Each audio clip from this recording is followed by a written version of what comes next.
I slammed the front door behind me, my hands shaking as I fumbled with my keys. The house was quiet, but the silence felt oppressive, heavy with unspoken truths. Jake's car wasn't in the driveway, and I knew exactly where he'd be. Not at work, like he'd told me this morning, but probably drowning his sorrows at O'Malley's again. "Damn it, Jake," I muttered, tossing my purse onto the kitchen counter. The answering machine blinked accusingly, and I hit play with more force than necessary. "Mrs. Lawson, this is Sandra from Midwest Insurance. I'm calling to follow up on the claim your husband filed last week regarding his termination." My stomach dropped. Termination? Jake had sworn up and down he'd quit his job at the bank 2 weeks ago, citing creative differences with his boss. I'd been skeptical. It was the third job he'd left in as many years, but I'd wanted to believe him. The machine beeped again. "Emma, honey, it's your mother-in-law. I hope you're not working too late again. Jake could really use your support right now. Call me back, dear." I deleted Martha's message with a vicious jab. Of course she'd take his side. In her eyes, Jake could do no wrong, and any of his shortcomings were clearly my fault. The front door creaked open, and I steeled myself. Jake stumbled in, reeking of whiskey and failure. "Hey, babe," he slurred, attempting a lopsided grin. "You're home early." "Cut the crap, Jake," I snapped. "I know you were fired. Why did you lie to me?" His face fell, guilt flashing in his bloodshot eyes. I didn't want to disappoint you again? So you thought lying was the better option?" I ran a hand through my hair, frustration building. How are we supposed to trust each other if you can't even be honest about something like this? Jake slumped onto the couch, head in his hands. "I'm sorry, Em. I really messed up this time." "This time?" I echoed, my voice rising. "Jake, this is becoming a pattern. We can't keep living like this. What happened?" He mumbled something about a missed deadline and an angry client. The same old story, different day. I paced the living room, my mind racing. "We need to make some changes," I said firmly. "I can't keep being the only reliable income in this household, and you need to." The phone rang, cutting me off. Jake lunged for it, relief evident on his face at the interruption. "Hello? Oh, hi, Mom," he said, shooting me a pleading look. I rolled my eyes and headed for the kitchen, needing some space. As I filled a glass of water, Jake's voice drifted in from the other room. "Yeah, Emma's here. She, found out about the job. No, I haven't told her that part yet." I froze, my grip tightening on the glass. What else was he hiding? "Mom, I don't think that's a good idea," Jake was saying, his voice low and urgent. "Emma won't—" "No, I know you're trying to help, but—" I stormed back into the living room. "Won't what, Jake? What brilliant plan has your mother cooked up now?" Jake's eyes widened in panic. "Nothing. It's nothing. Mom, I gotta go." He hung up quickly, avoiding my gaze. "Jake," I said, my tone dangerous.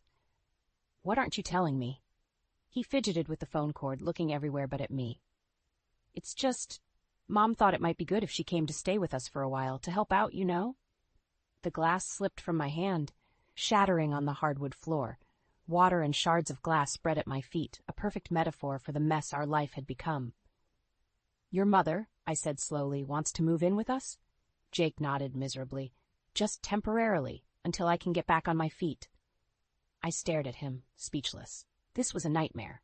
Martha, with her judgmental looks and backhanded compliments, living under our roof? The very thought made my skin crawl. "Emma, please," Jake pleaded. "It won't be for long. We need the help, and—" "We?" I interrupted, my voice sharp. "There is no we in this decision, Jake. You and your mother don't get to decide how we handle your mistakes." I turned on my heel, carefully stepping over the broken glass. "Clean this up," I said over my shoulder. "I need some air." As I grabbed my keys and headed for the door, I heard Jake call out desperately, "Emma, wait! Where are you going?" I paused, my hand on the doorknob. "To figure out how to fix the mess you've made of our lives," I replied, not looking back. "And Jake, don't wait up." I stormed into my office the next morning, my head pounding from a restless night. The last thing I needed was to deal with Martha's judgmental attitude on top of Jake's lies. But there she was, her number flashing on my phone as it rang incessantly. "Emma speaking," I answered curtly, bracing myself. "Emma, dear," Martha's saccharine voice oozed through the line. "I hope I'm not interrupting your very important work." I gritted my teeth. "What can I do for you, Martha?" "I'm worried about Jake," she sighed dramatically. He's been so down lately, I can't help but wonder if your career focus might be affecting him. My grip tightened on the receiver. Excuse me? Well, you know how men are, Martha continued, oblivious to the anger building in my chest. They need support, attention. Jake's always been sensitive. Perhaps if you were home more. Martha, I cut her off, my voice dangerously low. Jake is a grown man. His job troubles are his own responsibility. But as his wife, I interrupted, I've been supporting us financially for years while Jake hops from job to job. Don't you dare imply this is my fault. Martha gasped, affronted. I'm only trying to help Emma. Someone needs to be there for Jake, and if you're too busy climbing the corporate ladder. Stop right there, I snapped. My career isn't the problem. Jake's inability to hold down a job is. And frankly, Martha, your coddling isn't doing him any favors. Well, I never, Martha huffed. If that's how you feel, maybe it's best if I come stay with you both for a while. Jake clearly needs a supportive presence at home. My blood ran cold. That won't be necessary, I said firmly. Jake and I can handle our own affairs. We'll see about that, Martha replied ominously before hanging up. I slammed the phone down, fuming. The nerve of that woman. As if I hadn't bent over backwards trying to help Jake. My phone buzzed with a text from him. Mom's worried about us. Maybe we should let her visit? I ignored it, focusing on my work. Hours flew by as I buried myself in spreadsheets and client calls, anything to avoid thinking about the mess waiting for me at home. It was nearly 8 p.m. when I finally left the office. As I pulled into our driveway, I froze. Martha's car was parked in my usual spot. I found them in the kitchen, Jake nervously stirring a pot while Martha fussed over place settings. What's going on? I demanded, dropping my briefcase with a thud. Martha turned, all smiles. Emma, darling, we were wondering when you'd grace us with your presence. I hope you don't mind. I took the liberty of preparing dinner. You took liberties, all right, I muttered, glaring at Jake. He avoided my gaze, suddenly very interested in his cooking. Jake mentioned you two were having some difficulties. Martha continued, her tone dripping with false concern. I thought a nice family dinner might help smooth things over. I laughed bitterly. Family dinner? Is that what this is? Jake finally looked up. Please. Mom's just trying to help. Help? I exploded. By ambushing me in my own home? By blaming me for your problems? Martha gasped. I would never. Save it, I snapped. I heard enough this morning. You made it perfectly clear what you think of me and my career. Jake stepped between us. Emma, that's not fair. Mom's here because she cares. Oh, she cares, all right, I retorted. She cares about controlling our lives, about making me the villain in her perfect little narrative. Now, Emma, Martha began, her voice sickly sweet. I know you're under a lot of stress, but there's no need for dramatics. Why don't we all sit down and... No, I said firmly. I'm not doing this. Not tonight. I turned to Jake. You invited her here without even asking me, didn't you? His guilty expression said it all. I grabbed my keys, my hands shaking with rage. Emma, wait, Jake called as I headed for the door. Where are you going? I paused, my hand on the doorknob. Somewhere I'm actually wanted, I replied coldly. Enjoy your family dinner. As I slammed the door behind me, I heard Martha's voice drift out. Well, I never. Jake, darling, you really need to do something about that wife of yours. I got in my car and drove, tears blurring my vision. How had my life come to this? And more importantly, how was I going to fix it? I pulled into the driveway after a long day at work, my stomach knotting as I saw Martha's car still parked where it had been for the past week. Taking a deep breath, I steeled myself and walked inside. The living room looked like a tornado had hit it.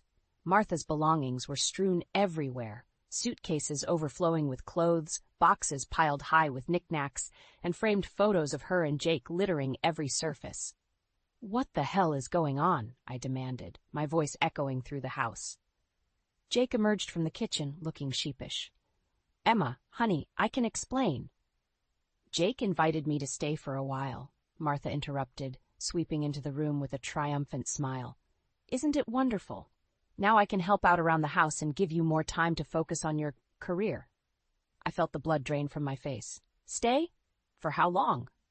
Jake shuffled his feet, avoiding my gaze. Well, you see, Mom's having some financial troubles of her own. I thought maybe she could live with us until she gets back on her feet. Live with us? I repeated, my voice rising. Jake, We can barely afford to keep ourselves afloat. How are we supposed to support your mother, too? Martha clucked her tongue. Now, Emma, there's no need to be so dramatic. I'm sure with a little belt-tightening we can make it work. After all, family comes first. I whirled on her. This isn't your decision to make, Martha. This is our home, mine and Jake's. Of course it is, dear, Martha said patronizingly. But Jake agrees it's for the best. Don't you, sweetheart? Jake nodded weakly, and I felt something inside me snap. How dare you? I hissed, advancing on him. How dare you make this decision without even talking to me? This is my house too, Jake. My life. Please, Jake pleaded. Mom needs our help. We can't just turn our backs on her. Like you turned your back on your job responsibilities. I shot back. Or how about how you've turned your back on our marriage by lying to me? Martha gasped. Emma, that's no way to speak to your husband. I rounded on her. And you waltz in here, criticizing my choices, blaming me for Jake's shortcomings, and now you expect me to support you? I'm only trying to help, Martha sniffed. Someone needs to keep this family together. We were doing just fine before you showed up, I snapped. Jake stepped between us. Emma, that's enough. Mom's staying, and that's final. I stared at him, disbelief and betrayal coursing through me. Final? You don't get to make that decision unilaterally, Jake. Well, someone has to make decisions around here, he retorted. You're never home anyway. The words hit me like a physical blow. I stumbled back, grabbing my purse. I'm never home because I'm working my ass off to keep us afloat while you bounce from job to job. Emma, wait, Jake started, but I was already heading for the door. No, Jake, I'm done waiting. I'm done being the bad guy in this scenario. I paused at the threshold, turning back to face them both. You want to play happy families with Mommy Dearest? Fine, but don't expect me to stick around and watch. Where are you going? Jake called after me. To a hotel, I replied coldly, since apparently I'm no longer welcome in my own home. As I got into my car, I heard Martha's voice drift out the open door. Let her go, Jake. She'll come to her senses eventually. Now, why don't you help me unpack? I peeled out of the driveway, tears blurring my vision. How had it come to this? My husband choosing his mother over me, my home invaded, my life upended. As I drove aimlessly through the darkening streets, a cold resolve settled over me. If Jake and Martha wanted to play dirty, fine. Two could play at that game. It was time to start planning my next move and my revenge. I'd been staying at the Comfort Inn for a week, trying to gather my thoughts and plan my next move. The constant buzzing of my phone, Jake's desperate texts and Martha's passive-aggressive voicemails only fueled my determination. I needed to go home and face this head-on. As I pulled into the driveway, I noticed Jake's car was gone. Perfect. I could grab some clothes without a confrontation. But as I entered the house, I heard Martha's shrill voice coming from the kitchen. I don't care what it takes, Richard. You can't do this to me now. I froze, my hand still on the doorknob. Martha was clearly in the middle of a heated phone call, unaware of my presence. Don't you dare bring up my indiscretion, she hissed. You're the one who's been embezzling from the company for years. My eyes widened. What on earth was going on?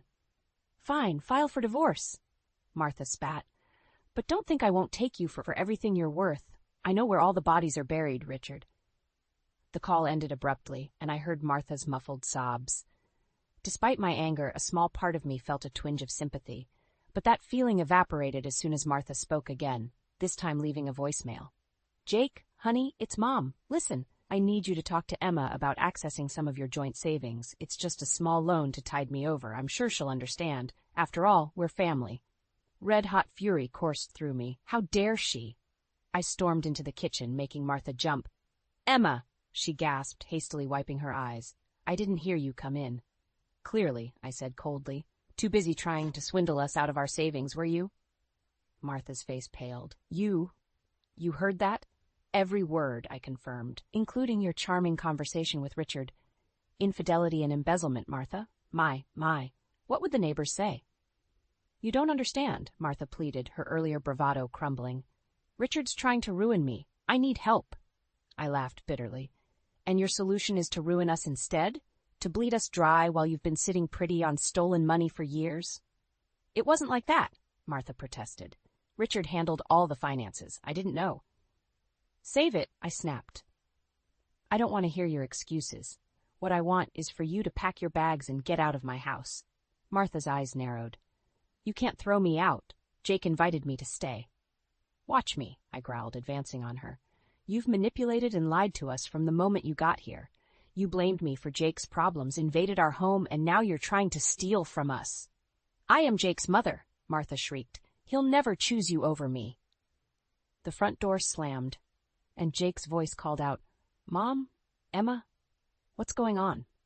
Martha's face transformed instantly, tears welling up in her eyes as Jake entered the kitchen. Oh, Jake, she wailed.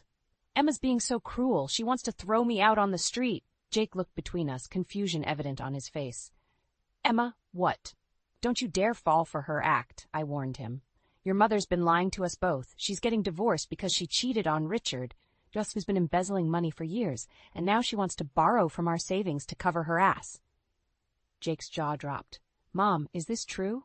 Martha's sobs intensified. Jake, please. You don't understand. I had no choice. I turned to Jake, my voice steel. It's time to make a decision, Jake. Either she goes or I do, for good this time. The tension in the room was palpable as Jake looked between his sobbing mother and me, his wife, standing firm and unyielding. I could see the conflict in his eyes, years of maternal manipulation warring with the truth laid bare before him. Jake, I said softly, but with conviction. This is it. This is the moment that decides our future. Choose wisely. As Jake opened his mouth to speak, I held my breath, knowing that whatever came next would change all of our lives forever. Jake's eyes darted between Martha and me, his face a mask of confusion and pain.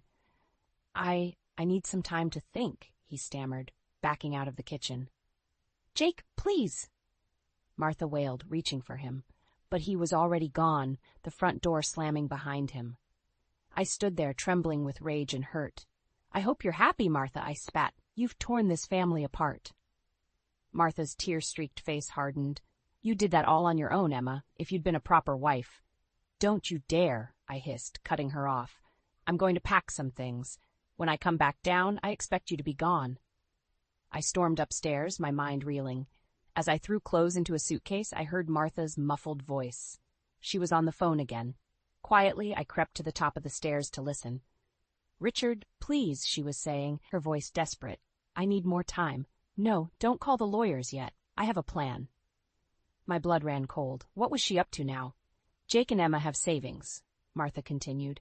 If I can just get access. No, they don't suspect anything. Emma's too caught up in her career to notice. I gripped the banister, my knuckles turning white. She was planning to steal from us. Just give me a week, Martha pleaded. I'll have the money, and we can make this all go away. I'd heard enough. I marched downstairs, my face a thundercloud. Martha jumped as I entered the room, hastily ending her call. Emma, save it, I snapped. I heard everything. You're not just trying to borrow money, you're planning to steal it. Martha's face crumpled. You don't understand.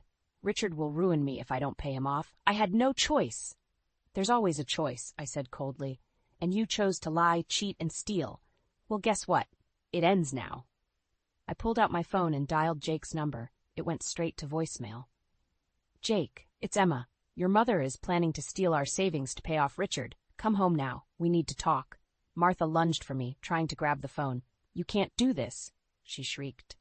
I dodged her, my voice rising. Watch me. It's over, Martha. Your lies, your manipulation, all of it.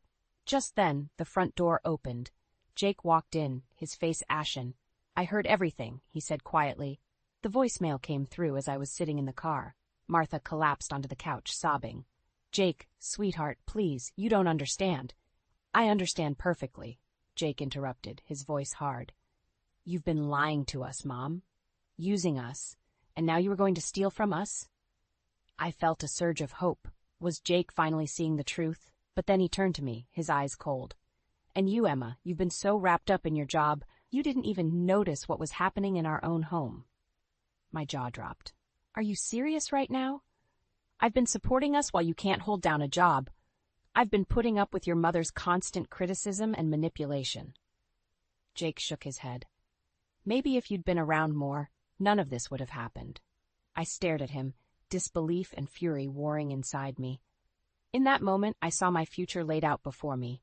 A life of constantly being blamed, of never being enough, of sacrificing everything for a man who would always choose his mother over me. You know what? I said, my voice deadly calm. You're right, Jake.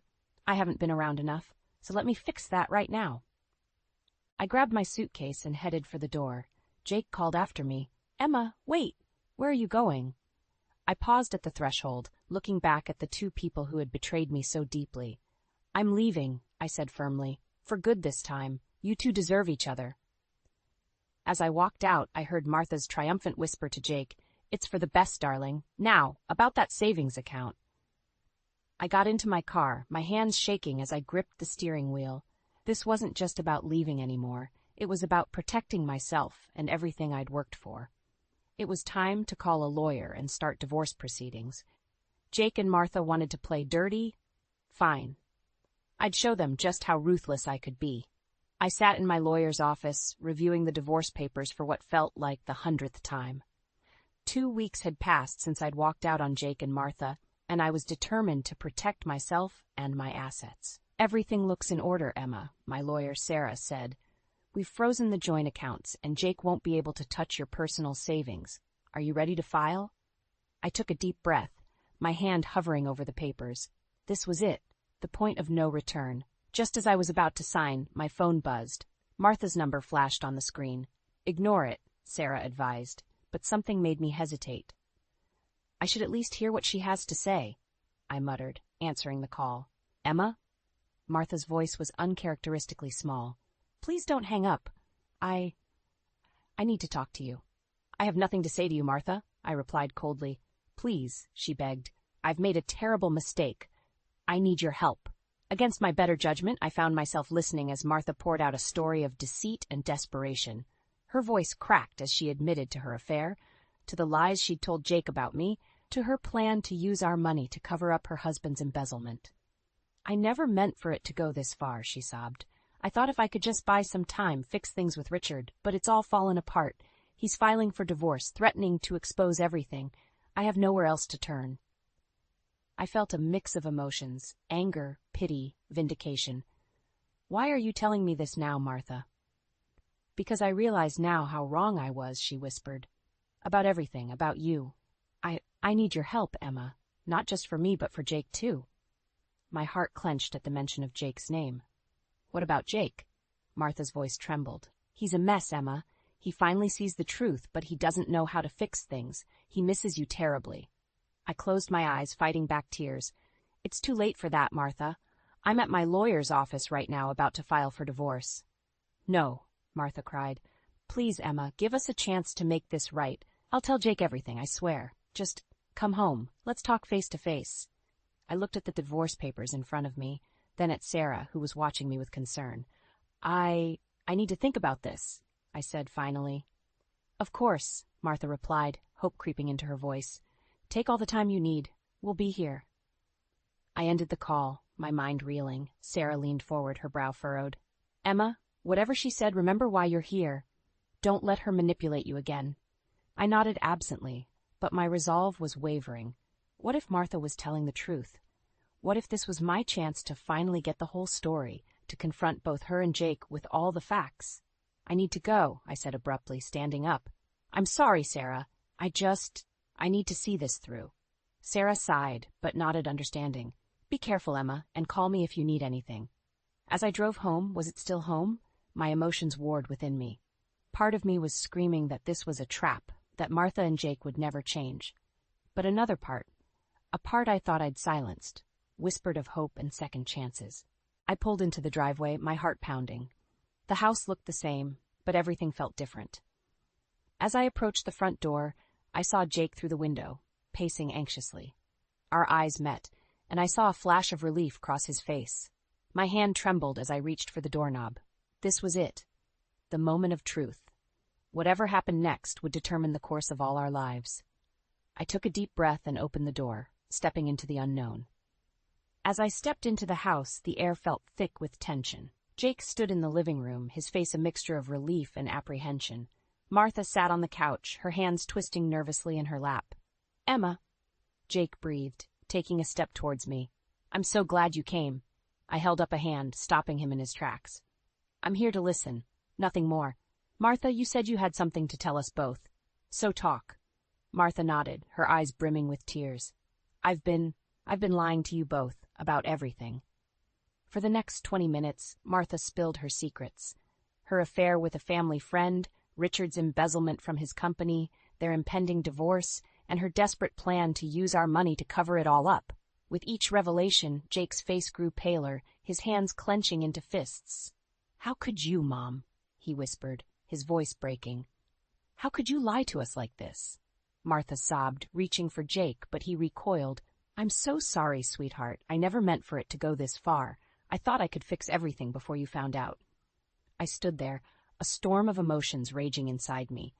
Anger at Martha's deception, pity for her desperation, and a growing realization that Jake had been as much a victim of her manipulation as I had. "Jake," I said softly, turning to my husband, "did you know any of this?" He shook his head, looking shell-shocked. "No, God, Emma, I had no idea. I thought Mom just needed our help. I never imagined." "That's why I called you," Martha interjected, her voice pleading. "I realize now how wrong I was. About everything. I need your help, both of you. Please." I laughed bitterly. "Help? After everything you've done? You tried to steal from us, Martha. You nearly destroyed our marriage." "I know," she wailed, "and I'll spend the rest of my life making it up to you both. But right now, I need your help to fix this mess with Richard. If we don't act fast, he'll expose everything, and we'll all go down." Jake turned to me, his eyes desperate. "Emma, what should we do?" I felt the weight of the moment pressing down on me. This was it. The crossroads where I had to decide not just the fate of my marriage, but the future of our entire family. "No," I said firmly, surprising even myself with the steel in my voice. "We're not doing this, Martha. Not anymore." "But," Martha started, but I cut her off. "No more lies, no more schemes. You made this mess, and you're going to face the consequences. We all are." I turned to Jake, my heart pounding. "I love you, Jake, but I can't keep living like this. We can't keep enabling your mother's behavior."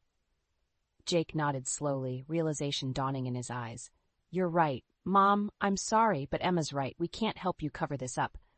Martha's face crumpled. "But what am I supposed to do? Where will I go?" "That's not our problem anymore," I said, feeling a weight lift from my shoulders. "Jake, we need to talk. Alone." As we left Martha sobbing on the couch, Jake and I retreated to the kitchen. The air between us was charged with unspoken words and lingering hurt. "Emma," Jake began, his voice thick with emotion, "I've been such a fool. Can you ever forgive me?" I looked at him, really looked at him, for the first time in months. I saw the man I fell in love with, but I also saw the weak-willed son who had let his mother come between us. "I don't know, Jake," I said honestly. "I love you, but I don't know if love is enough anymore. We have a lot to work through." Jake nodded, tears in his eyes. "I understand. Whatever it takes, Emma. I want to make this right." As we stood there in our kitchen, the sound of Martha's sobs drifting in from the living room, I realized that this was just the beginning. We had a long, hard road ahead of us, facing the consequences of Martha's actions, rebuilding trust, and figuring out if our marriage could survive this ultimate test. But for the first time in months, I felt a glimmer of hope. Whatever happened next, I knew I had the strength to face it head-on.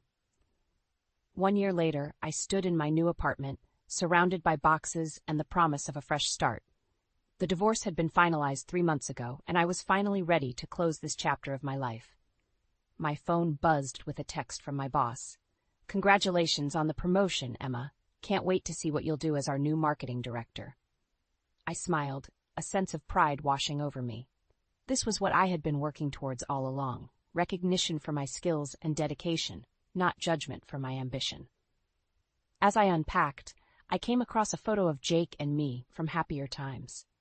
A twinge of sadness hit me, but it was quickly replaced by a sense of peace. We had tried to work things out after Martha's confession, but the trust was too badly broken. In the end, we both realized that sometimes love isn't enough.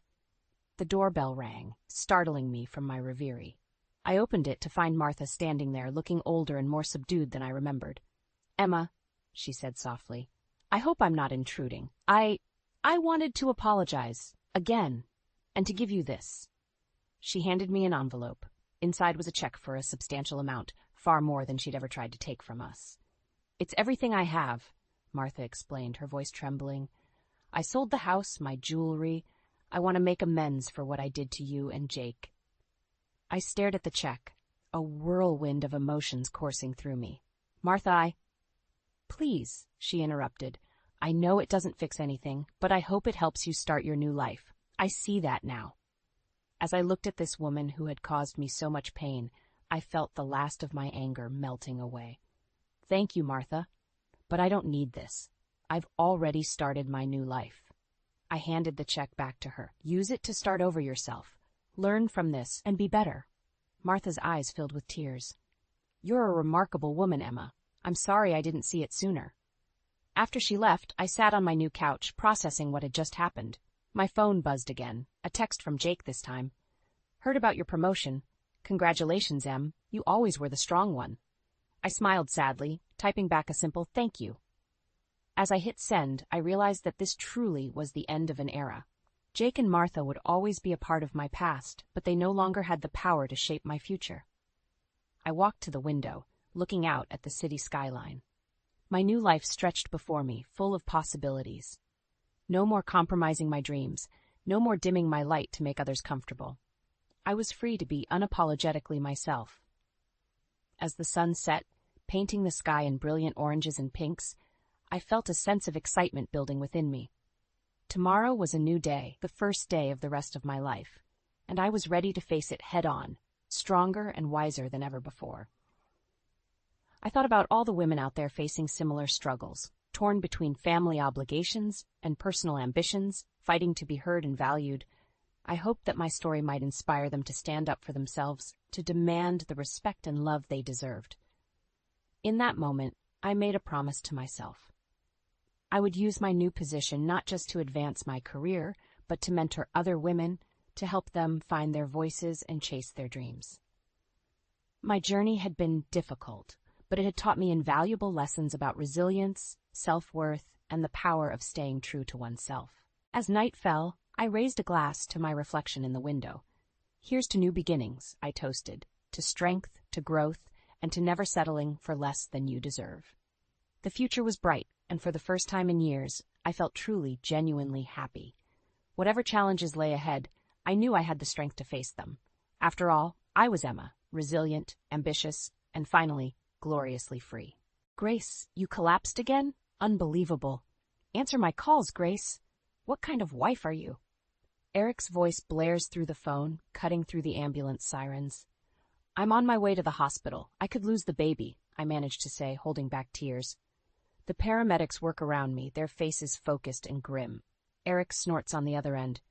"Well, we're here starving because you can't make dinner. Now you're relaxing in a hospital? Get it together." My throat tightens as I try to steady my breath. A paramedic looks at me with concern. "You should focus on staying calm, ma'am. It's important for the baby." I nod, clenching my phone. "Eric, I'm doing my best. This isn't about dinner. It's our child." His response is a heavy, frustrated sigh. "Your best, huh? Seems like your best is just never enough." I hang up, unable to listen anymore. My heart pounds painfully in my chest, and not just from the physical strain. The paramedic shakes his head subtly. "We'll be at the hospital soon. Just keep breathing." As I lie there, the thoughts of Eric's constant criticism and indifference replay in my mind like an old scratched record. Every harsh word echoes louder in the cold, confined space of the ambulance. Upon arrival at the hospital, I'm quickly wheeled into the maternity ward. Nurses move with practiced efficiency, and I catch snippets of diagnosis and concern. My OB/GYN, Dr. Collins, arrives shortly after. "Grace, hang in there," she says with a calm yet urgent tone. "We're going to do everything we can to make sure both you and the baby are okay." I nod, feeling a tear slip down my cheek. "Thank you, Dr. Collins." Hours pass, marked by the beeping of monitors and the quiet hum of hospital activity. It feels surreal, a stark contrast to the chaos of my home life. Dr. Collins updates me regularly, her calm demeanor a lifeline amidst the storm within me. Eventually, the tension eases. "The baby is stable for now," she says, offering a reassuring smile, "but you need to avoid stress. It's crucial." I nod weakly, knowing how impossible that request feels with Eric at home. "I'll try, Doctor." The room grows silent once Dr. Collins leaves, except for the soft ticking of a nearby clock. I stare at it, counting the seconds, trying to slow my racing thoughts. I need to find a way out of this. My phone buzzes again, breaking the brief peace. It's a message from Eric. Don't expect me to come. Sort yourself out. I toss the phone aside, feeling a surge of something I haven't in weeks. Anger.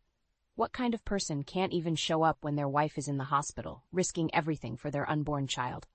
That anger simmers, providing a strange comfort. Maybe it's time I started thinking about what I need, what the baby needs. Not just what Eric wants. This realization hits me like a wave, both terrifying and liberating. The door creaks open, and a nurse enters with a tray of food. Time to eat, Grace. You need your strength. I look at her, nodding. I'm not sure what my next steps will be, but one thing is clear. I need to get stronger. Strong enough to stand up for myself and my baby. Strong enough to face whatever comes next, even if that means facing Eric. I take the first bite, letting the warmth of the food seep into my bones. It's a small step, a simple action, but it feels like the beginning of something bigger, something necessary. For now, I focus on eating and breathing. The fight can wait until tomorrow. The fluorescent lights flickered above me, mimicking the flicker of emotions I felt inside. Leaning against the stark white hospital sheets, I closed my eyes, recalling a time when life seemed simpler. 2 years ago, I was one of the top marketing executives at my firm. I thrived on the rush of meetings, pitches, and late-night brainstorms. It was during one of these hectic days when I first met Eric. He wasn't always this way. Back then, he was charming and attentive, surprising me with coffee during those long nights, showering me with thoughtful gifts and making me laugh. The memory felt distant now, almost like a dream. Losing myself in work, I hadn't seen the warning signs when our whirlwind romance led to a rushed marriage. Within a year, I was pregnant, and it became clear that my role would need to change. Eric gently suggested that I become a stay-at-home wife. It's only until the baby arrives, he assured me, his arm around my shoulder. I agreed, believing him, and at the same time, believing in us. But as the months passed, the dynamic shifted. Eric's patience grew thinner, and his demands became relentless. This once affectionate man turned into someone colder, more critical with each passing day. Nurse, I called, needing a voice to break my chain of thoughts. Can I get some water? My voice sounded weaker than I expected. Of course, Mrs. Green, the nurse responded, smiling kindly. Thank you, I murmured. As simple as the gesture was, it reminded me of basic decency, something Eric's behavior often lacked now. The nurse returned with a cup and placed it on the side table. Try to rest, Mrs. Green. Stress isn't good for either of you. I nodded. Please call me Grace. All right, Grace, she said softly before stepping out. Her kindness was a balm, a stark contrast to what I faced daily. Eric's dismissive attitude wasn't confined to stressful moments. A week ago during a family dinner, his mother, Cheryl, pierced into me with her icy gaze. Grace, this casserole is too salty. And don't you think you should have a better grip on household chores by now? Before I could respond, Eric added, Mom's right, Grace. For someone staying at home, you should be more proficient with these things by now. I had smiled tightly, swallowing the retort burning at the back of my throat. I'm doing the best I can, Cheryl. Well, your best needs to improve, she shot back, her eyes never leaving mine. That night, as I cleaned the dishes alone, I asked Eric why he never defended me. They're my parents, Grace. I can't just argue with them over simple things. You need to handle it better. Handle it better. His words rang in my ears as I drank the water, thinking about how far I'd fallen from that confident executive to someone who now questioned her every move. But in this sterile hospital room, something new was budding. A resolve.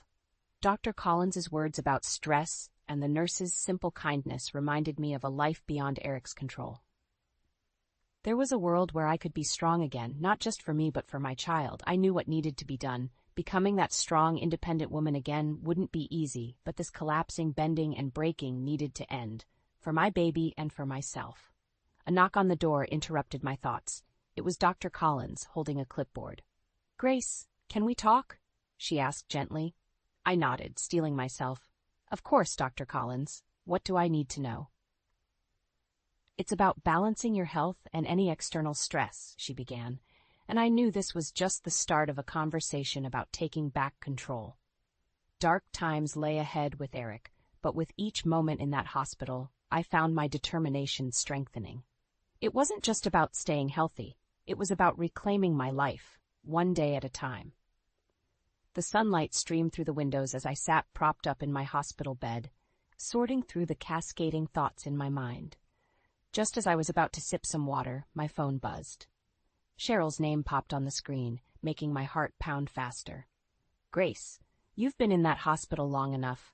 You need to come home and take care of your duties," she began without preamble. "I'm not just lying here out of choice," I replied, trying to keep my voice steady. "I need to stay here for the baby's health." "Excuses," she scoffed. "You are a useless wife to my son, and it's high time you step up. We want dinner ready when Eric gets home." The line went dead, leaving me trembling with anger. I had just endured a terrifying health scare, yet all they could think about was dinner? Suddenly, the hospital door swung open, and Eric stormed in. "Grace, what's with you ignoring Mother's calls?" His face twisted with irritation. "I was resting," I said, gripping the bed rails for support. "The doctor said I need to avoid stress." "You're stressed. What about me, Grace? I'm the one working all day to support us." "You think I don't work?" I shot back, surprising myself with the sharpness of my tone. "I just expect." Eric began, but he stopped mid-sentence as Cheryl swept into the room, her face a mask of cold fury. "Really, Grace? Making excuses to avoid your responsibilities?" She turned to Eric. "Your father and I never had these issues. We raised you with discipline, not laziness." I clenched my fists. "I'm doing the best I can, Cheryl. I'm carrying your grandchild, remember?" Cheryl snorted. "Carrying a child is no excuse. Women have been doing it forever without causing such a scene." Eric looked at me, his eyes void of any sympathy. "Mom's right. You need to pull yourself together." This was the family dynamic I suffered through daily, unyielding and often merciless. But today it felt different. Something inside me shifted. These people, all their criticisms and commands, they no longer had the power they once wielded over me. "You're right. I do need to pull myself together," I said, my voice firm. "For myself and this baby. Because this situation," I gestured around the sterile room, "is not working." Eric and Cheryl both stared at me, stunned. "Grace, don't make things harder on yourself," Cheryl warned, her voice dripping with disdain. "Harder on myself?" I laughed bitterly. "I'm barely surviving this as it is." Cheryl turned to Eric. "See, this is what you get for marrying someone so weak." "That's enough, Cheryl." The words came out harsher than I intended, but I didn't care anymore. "You've both said your piece. Now, leave me alone." Eric's eyes narrowed. "Don't push it, Grace." I met his gaze and didn't flinch. "Get out, Eric. I need rest, and you're not helping." They finally walked out, leaving me in the suffocating silence of the room. The door clicked shut, and for the first time, I exhaled a breath I didn't know I was holding. The realization washed over me. I couldn't continue like this. This wasn't living. I knew I needed an exit strategy. My mind flashed back to a happier time when I had friends and allies, people who cared. Maybe, just maybe, there was someone who could help pull me out from this abyss. It was time to reach out, to find the strength I'd buried for so long. The nurse shifted the curtains, letting in the morning light. I sat up, adjusting the pillows behind me. My body ached, but determination filled my veins. I needed a way out, and every second brought me closer to reaching out for help. The door cracked open. I expected another nurse, but in walked a blast from my past, Ally. Her hair was shorter now, and she looked more confident than ever, but those piercing blue eyes were unmistakable. "Grace?" she asked, her face a mixture of surprise and concern. I blinked, feeling a rush of emotions. "Ally, what are you doing here?" She came closer, grabbing a chair and sitting by the bedside. "I was visiting a business associate, and I saw your name on the board. What happened?" I took a deep breath. "Well, it's a long story. Basically years of stress and, well, Eric." Her smile vanished. "Eric? Your husband?" "Yes," I said, my voice barely a whisper. "I've tried for so long to make it work, but it's been a nightmare. His emotional abuse, his family. I'm barely holding on." Ally leaned back in her chair, assessing me. "That doesn't sound like the Grace I knew. The Grace I knew was a powerhouse." My eyes welled up with tears. "I don't feel like a powerhouse anymore." "Well," she said firmly, "it's never too late to change that. How serious is your health?" "The baby's stable for now," I explained, "but I need to avoid stress." "And Eric's not making that easy, is he?" she asked, already knowing the answer. "No, he isn't." Ally nodded thoughtfully. Grace, what if I told you that you don't have to go back to that life? I can help you start over. Her words felt like a lifeline. What do you mean? I have an apartment downtown, Ally said. It's empty and you can stay there rent-free. It's a fresh start. My mind raced. Wouldn't it be too much trouble? Not at all, Ally assured me. You focus on your health and the baby. We can take it from there. The relief was overwhelming, but realistic worries clouded my mind. Eric would never let me go easily. What about Eric? Ally's face turned serious. We'll deal with him. For now, you need to get better. She pulled out her phone, scrolling through her contacts. I know someone who specializes in family law. He can help you with whatever you need to do next. Each word she spoke felt like another piece of armor being placed around me. For the first time in months, I felt something akin to hope. Why are you doing this for me, Ally? We've been through a lot, Grace, she replied. You've always been there for me. Now it's my turn to help you. And I can't stand seeing you like this. Her offer was more than just a place to stay. It was a chance to rebuild my life. Thank you, Ally. I don't know what to say. Just say you'll take care of yourself, she said, squeezing my hand. And if you need anything, anything at all, you call me. The conversation with Ally left me with a renewed sense of purpose. As she left to make a few calls, I leaned back against the pillows. I couldn't change the past, but maybe, just maybe, I could shape a better future. I had much to think about, but one thing was clear. I wasn't alone in this fight anymore. I had Ally, and with her support, I might just find a way to reclaim my life and protect my baby. A few days after being discharged from the hospital, I found myself in Ally's downtown apartment. It was small but warm and cozy, a world apart from the cold, tension-filled atmosphere of my home with Eric. I settled into the couch, feeling a strange combination of relief and anxiety. Ally bustled around, unpacking groceries she had brought. You need to rest, Grace. Let me handle this. Thank you. I don't know what I'd do without you, I said sincerely. You'll do just fine, she replied with a reassuring smile. We need to talk, though, about the plan. The seriousness in her tone made my heart beat faster. What do we need to do? Ally handed me a slip of paper. This is the contact information for a great family lawyer I know. His name is Mark Jensen. He's got a reputation for handling messy divorces. I took the paper, feeling its weight. This was a significant step. When should I call him? Ally looked at me, her eyes fierce. The sooner, the better. Eric isn't going to let you go easily. You need legal protection. I nodded, understanding the gravity of her words. You're right. I'll call him tomorrow. The next day, as planned, I dialed the number on the paper. Mark's assistant answered, and soon I was connected to the lawyer himself. Grace, I've been briefed by Ally about your situation, Mark said, his voice calm and professional. I want you to know that you have options. I don't want a drawn-out fight, I stammered, fear creeping into my voice. Understandable, he replied, but we need to ensure you and your baby are safe. Document everything, every threat, every act of aggression. I shivered, the memories flooding back. Okay, I'll do that. We'll also file for a restraining order if necessary, Mark continued, and I'll guide you through the divorce process. You're not alone, Grace. After hanging up, I felt a tiny spark of hope. Maybe, just maybe, things could get better. Days turned into weeks, and I slowly settled into a semblance of a new routine. Ally visited often, and her daughter Hannah dropped by with thoughtful gifts for the baby. One evening, I decided to open up to Hannah about Eric. Eric's not who you think he is, I began cautiously. Hannah frowned, her eyes narrowing. What do you mean? I took a deep breath. He's been emotionally abusive. His family, too. I can't live like that anymore. Hannah's face hardened. I work with him, you know. He's not exactly kind there either, but I never knew it was this bad. I nodded, feeling a bond forming. I'm glad you know now. Hannah's eyes flashed with determination. I can keep an eye on him, let you know if he's planning anything. Thank you. That would mean a lot, I said, feeling a surge of gratitude. Over time, Hannah's updates about Eric became a crucial part of my strategy. She reported his growing frustration at work, his dismissive attitude towards colleagues, and the whispers of a possible demotion due to his behavior. Each piece of information was another brick in the wall I was building to protect myself.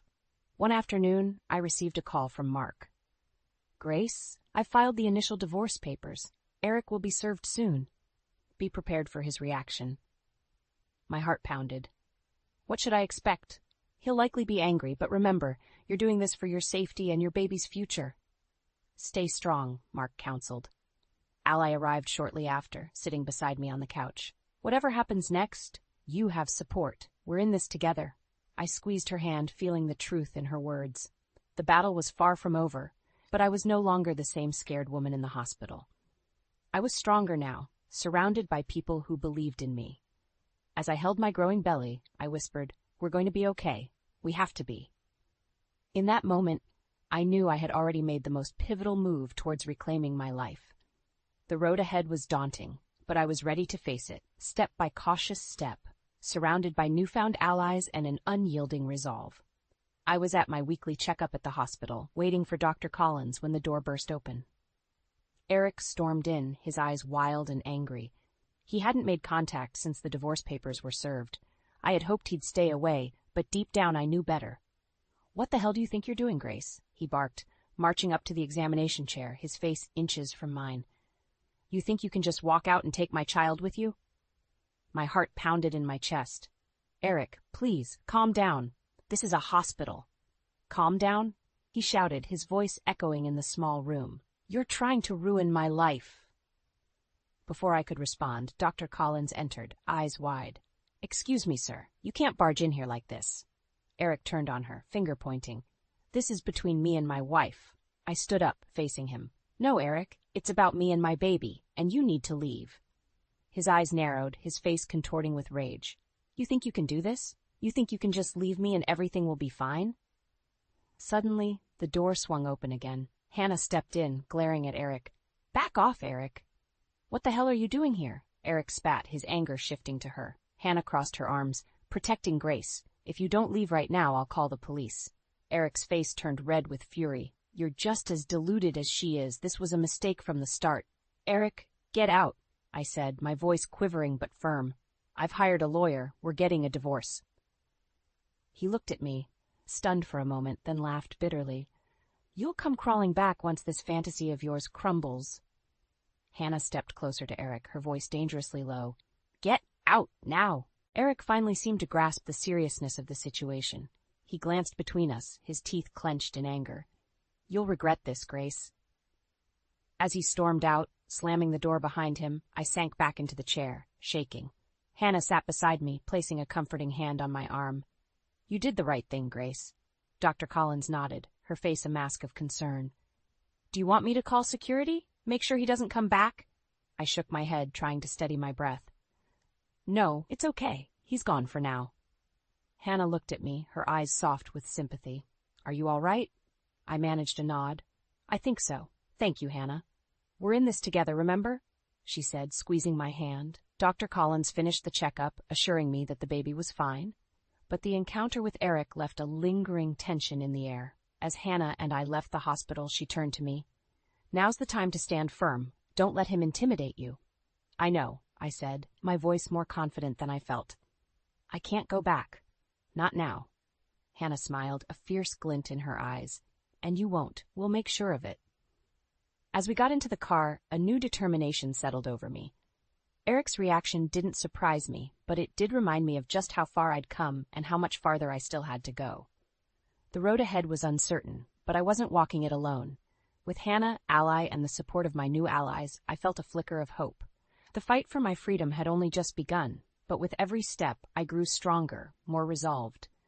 I was ready to face whatever came next, knowing that this time, I had the strength and support to stand my ground. It had been a week since Eric's outburst at the hospital, and I had finally started to feel a semblance of peace in Ally's apartment. My morning was quiet until my phone buzzed with a call from Ally. "Grace, turn on the local news," she said, her voice urgent.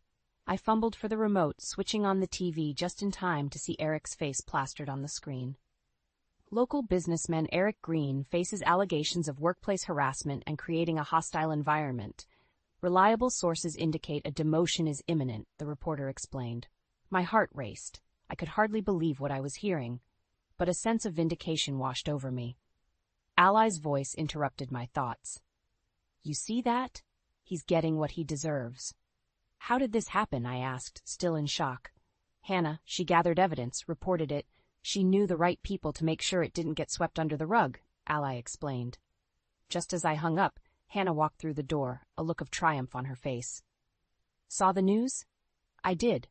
I don't know how to thank you, I said, voice thick with emotion. Don't thank me yet. Eric's not going down without a fight, Hannah replied, her face turning serious. We sat on the couch, the TV now muted. I've arranged for extra security at your building. Until the restraining order is finalized, we can't be too careful, she said. The thought of Eric trying to retaliate sent shivers down my spine. Do you really think he'll try something? Hannah nodded. I wouldn't put it past him. But you're not alone. We've got your back. I took a deep breath, feeling the weight of the situation, but also the strength of my support system. I'm ready for whatever comes. Hannah's phone buzzed, and she glanced at it, frowning. It's him. He's been calling, leaving threats. I grabbed her wrist. What kind of threats? She looked at me, eyes filled with concern. Saying he'll make sure you regret leaving him. He's desperate, Grace. I closed my eyes, anger replacing my fear. Let him try. I'm done being scared of him. The next few days were tense. Everywhere I went, I felt the shadow of Eric lurking, but I refused to let it control me. Ally and Hannah were relentless in their support, staying close and checking in frequently. One evening, Mark called, his tone somber.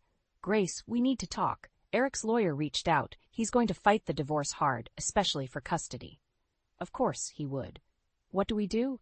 We prepare, gather all evidence of his abuse, his threats. We build your case solid, Mark advised.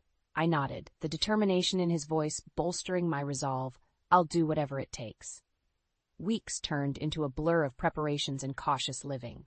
Eric's demotion became official, and rumors swirled about his troubles at the workplace. Hannah's intel kept me informed, making sure I stayed a step ahead. Finally, the day came for the divorce hearing. Standing outside the courtroom, my heart pounded. Ally held my hand, her presence a steadying force. You've got this, Grace. Show them the strong woman you are, she whispered. As we walked into the courtroom, Eric's glare bore into me. He looked disheveled, his arrogant demeanor now marred by desperation. I stood tall, ready to face him. The proceedings were arduous, but Mark was relentless, presenting every piece of evidence we had meticulously collected. Eric's lawyer tried to paint me as unstable and unfit, but the truth was undeniable. At the end of it all, the judge ruled in my favor. Eric's abusive behavior, his threats, the hostile work environment, all weighed too heavily against him. As I walked out, I felt a weight lift off my shoulders. Eric's defeat was a victory not just for me, but for my unborn child. I had fought, and I had won. But most importantly, I had reclaimed my life, ready to start anew. The day I left the courthouse felt surreal. The fight was over, and I had won. And yet the future felt like an unknown expanse, stretching out before me. I returned to Ally's apartment, my temporary sanctuary, feeling both relieved and uncertain. A few weeks later, I was sitting in Ally's office, now officially part of her team. I was grateful for the job and the chance to rebuild my life. It felt good to use my skills again and to be surrounded by supportive faces. Ally walked in, holding a tiny blue onesie. For the little guy, she said, handing it to me. I smiled, running my fingers over the soft fabric. Thank you, Ally. You've done so much for us. Your family, Grace. And speaking of family, she hesitated, then continued, I want you to meet someone. She led me to a conference room where a man in his mid-40s sat. He smiled warmly as we entered. Grace, this is John. John, this is Grace. John stood up, extending a hand. Nice to meet you, Grace. Ally's told me a lot about you. Nice to meet you too, I said, shaking his hand, feeling a bit curious. John is a therapist, Ally explained. I thought it might help to talk. I nodded, feeling a bit overwhelmed but understanding her intention. Thanks, Ally. I'll consider it. As I walked back to my apartment that evening, I felt a mixture of gratitude and doubt. Could I really put all this behind me? Months passed, and my life began to stabilize. I worked hard, focusing on my pregnancy and my new job. Hannah stayed close, her friendship becoming a beacon of light in my chaotic world. One afternoon, Ally called me into her office. Grace, I have an offer for you. What is it? I asked, curious. She handed me a folder, an opportunity to lead a new project, something I think you'll excel in. I opened the folder and scanned the details. It was a challenging project, but also a chance to prove myself once more. I don't know what to say. Say yes, Ally smiled. You deserve this. All right, I said, feeling a surge of excitement. Yes. As I left her office, my phone buzzed. It was a text from Hannah. Can you meet me at the park? I have news. I hurried over, finding her sitting on a bench, looking excited. What's up? She grinned. Eric got fired today. They finally had enough of his behavior. A flood of emotions swirled inside me, but mostly relief. Wow. I don't even know what to say. Hannah laughed. Just breathe, Grace. Karma's doing its job. We spent the rest of the afternoon talking and laughing, a sense of closure settling over me. That night, as I lay in bed, feeling my baby's kicks, I finally felt at peace. Eric was out of my life, and a new chapter was beginning. I whispered, "We're going to be okay, little one." The months rolled by, and soon it was time. I went into labor late one night, and Ally rushed me to the hospital. The delivery was intense, but the moment I held my son in my arms, everything else faded away. You did it, Ally whispered, tears in her eyes. No, we did it, I corrected, feeling the weight of our journey. As I cradled my son, I realized that the darkest moments of my life had led me to this point. I wasn't just surviving anymore, I was thriving, surrounded by people who loved and believed in me. In the following days, I took up Allie on her suggestion to meet John for therapy. It helped me to process everything I'd been through and to rebuild my confidence. When I returned to work, Ally officially offered me the role of project lead. I accepted, feeling ready to take on the world. And so, surrounded by a new family of friends and allies, I stepped into my new life with determination and a hopeful heart. My son and I were ready for whatever came next, knowing we had already overcome the hardest battles. We were ready to face the future together. I pulled into the driveway of Tristan's house, heart swelling with excitement to surprise my sweet grandson Eli on his 8th birthday. Little did I know the surprise would be entirely mine, one that would shatter everything I thought I knew about my son and daughter-in-law. The doorbell went unanswered after several rings, so I tried the handle. Unlocked. Hello? Tristan? Nadia? I called out, letting myself inside. An eerie silence blanketed the house, normally filled with the laughter and pitter-patter of little feet. A muffled whimper drew me towards the staircase. Under the stairs, a small door caught my eye, the kind meant for storage, not for... No, the thought was too horrifying to entertain. Eli? Honey, are you in there? I gasped, chest tightening. Grandma? His tiny voice trembled from behind the door. Help me, please. With shaking hands, I tried the knob, but it wouldn't budge, locked from the outside. 1,000 scenarios raced through my mind, each more disturbing than the next. I steadied myself against the wall, guilt and dread crashing over me in waves for not visiting sooner. From the corner of my eye, I spotted a toolbox and grabbed a hammer, my fragile grasp on composure crumbling. Stand back, sweetie. 3 solid strikes, and the flimsy door splintered open. There he was, my beautiful grandson, cowering in the dimly lit space, eyes wide with fear and relief. Tears stained his pale cheeks, his vibrant red hair matted and unkempt. Oh, Eli. I choked out, scooping him into my arms, cradling him close. He clung to me with a desperation that broke my heart into pieces. I'm so sorry, I mumbled into his hair, cursing myself for 1,000 should-haves and could-haves. His small body trembled like a leaf against me. Once the initial shock subsided, a burning rage replaced the sorrow. How could Tristan and Nadia do this? What kind of parents? No, what kind of human beings? It's okay, honey, you're safe now, I assured him, doing my best to keep my tone even and soothing, despite the maelstrom within. Can you tell me how long?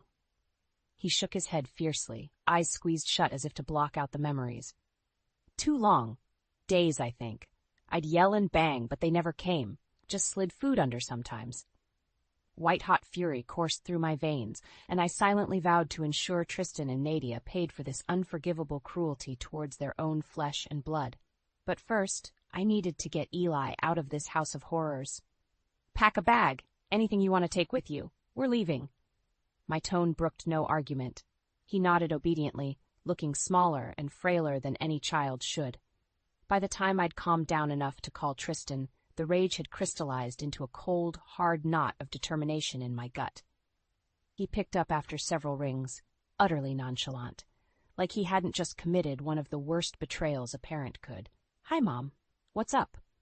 Those 3 words, spoken so casually, were the spark that ignited my fury into an inferno. "What do you mean? What's up?"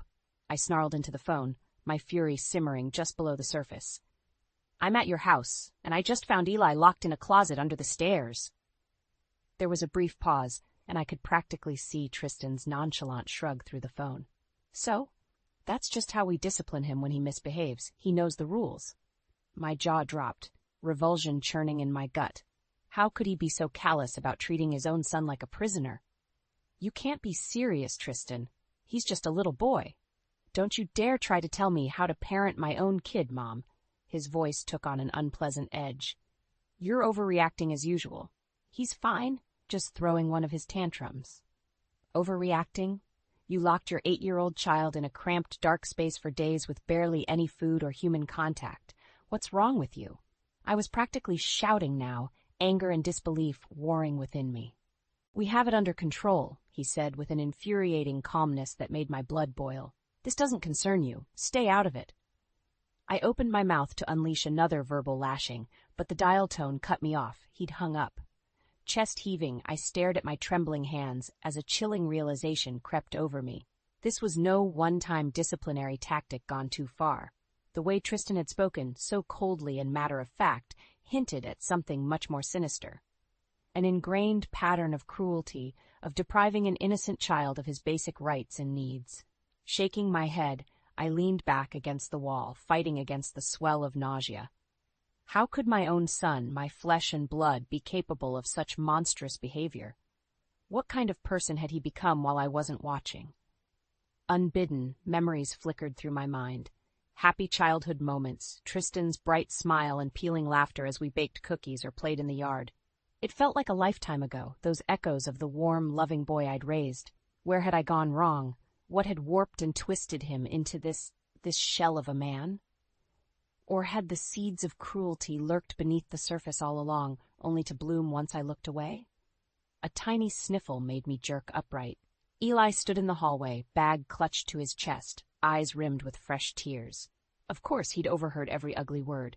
Crossing the room in 2 long strides, I gathered him into my arms, murmuring soft, soothing words into his hair. "It's gonna be okay, honey. I'm gonna make sure they never ever hurt you again." And in that moment, as his small arms wound around my neck, my path became clear. No more agonizing over where Tristan had strayed. It didn't matter now. He was beyond reach, beyond saving maybe. But Eli, that sweet, innocent little boy, still had a chance at a decent life. A life full of kindness, love, and stability that every child deserved. Even if it meant waging war against my own son, I would stop at nothing to rescue him from this nightmare. Settling Eli into the passenger seat, I forced a reassuring smile. "Why don't you pick a movie for us to watch at my place? Something with happy endings." He nodded, mustering up a watery grin that tugged at my heart. In that moment, I made a silent vow. By the time we reached our happy ending, Tristan would face the consequences for his unforgivable crimes. No matter what it took, I would make sure of it. The drive back to my place was a blur, my mind spinning with half-formed plans of how to handle the situation with Tristan and Nadia. One thing was certain, I couldn't take them on alone. I needed allies. My first call was to Dale, my estranged husband. We'd fallen out of touch over the years, our marriage slowly eroding until the distance became a chasm. But he was still Eli's grandfather, and I had to hope some shred of paternal instinct remained. "Dale, it's Lorraine," I said when he picked up, trying to keep my tone neutral. "I need your help with something." There was a pregnant pause, then a resigned sigh. "What is it this time?" Clenching my jaw, I willed myself to remain calm. "It's about Eli, our grandson." That seemed to get his attention. "Go on." The words came tumbling out in a breathless rush. Eli's captivity, Tristan's shocking dismissal of it all, my own fears for the boy's well-being. To his credit, Dale listened in stone-faced silence until I finally trailed off. "You're telling me our son had his own kid locked up, like some kind of prisoner?" His voice was dangerously low. "Yes." I glanced over at Eli, slumped against the window in an exhausted sleep. And judging by how casual Tristan was about it, I don't think this was the first time. Another heavy pause, then. "That's it. I'm calling the cops. We'll have those 2 psychos arrested for child endangerment." "Wait," I cut him off sharply. As satisfying as that idea was, it felt too rash, too risky. We can't go to the authorities until we have rock-solid proof. You know how the system can fail kids. So what do you suggest? My gaze settled on Eli's sleeping form, and a steely resolve solidified within me. We need to investigate on our own first, figure out exactly what's going on, and gather evidence of any wrongdoing, so it's airtight. You want us to perform a full background check on our own son? Dale sounded skeptical. On both of them, I clarified grimly.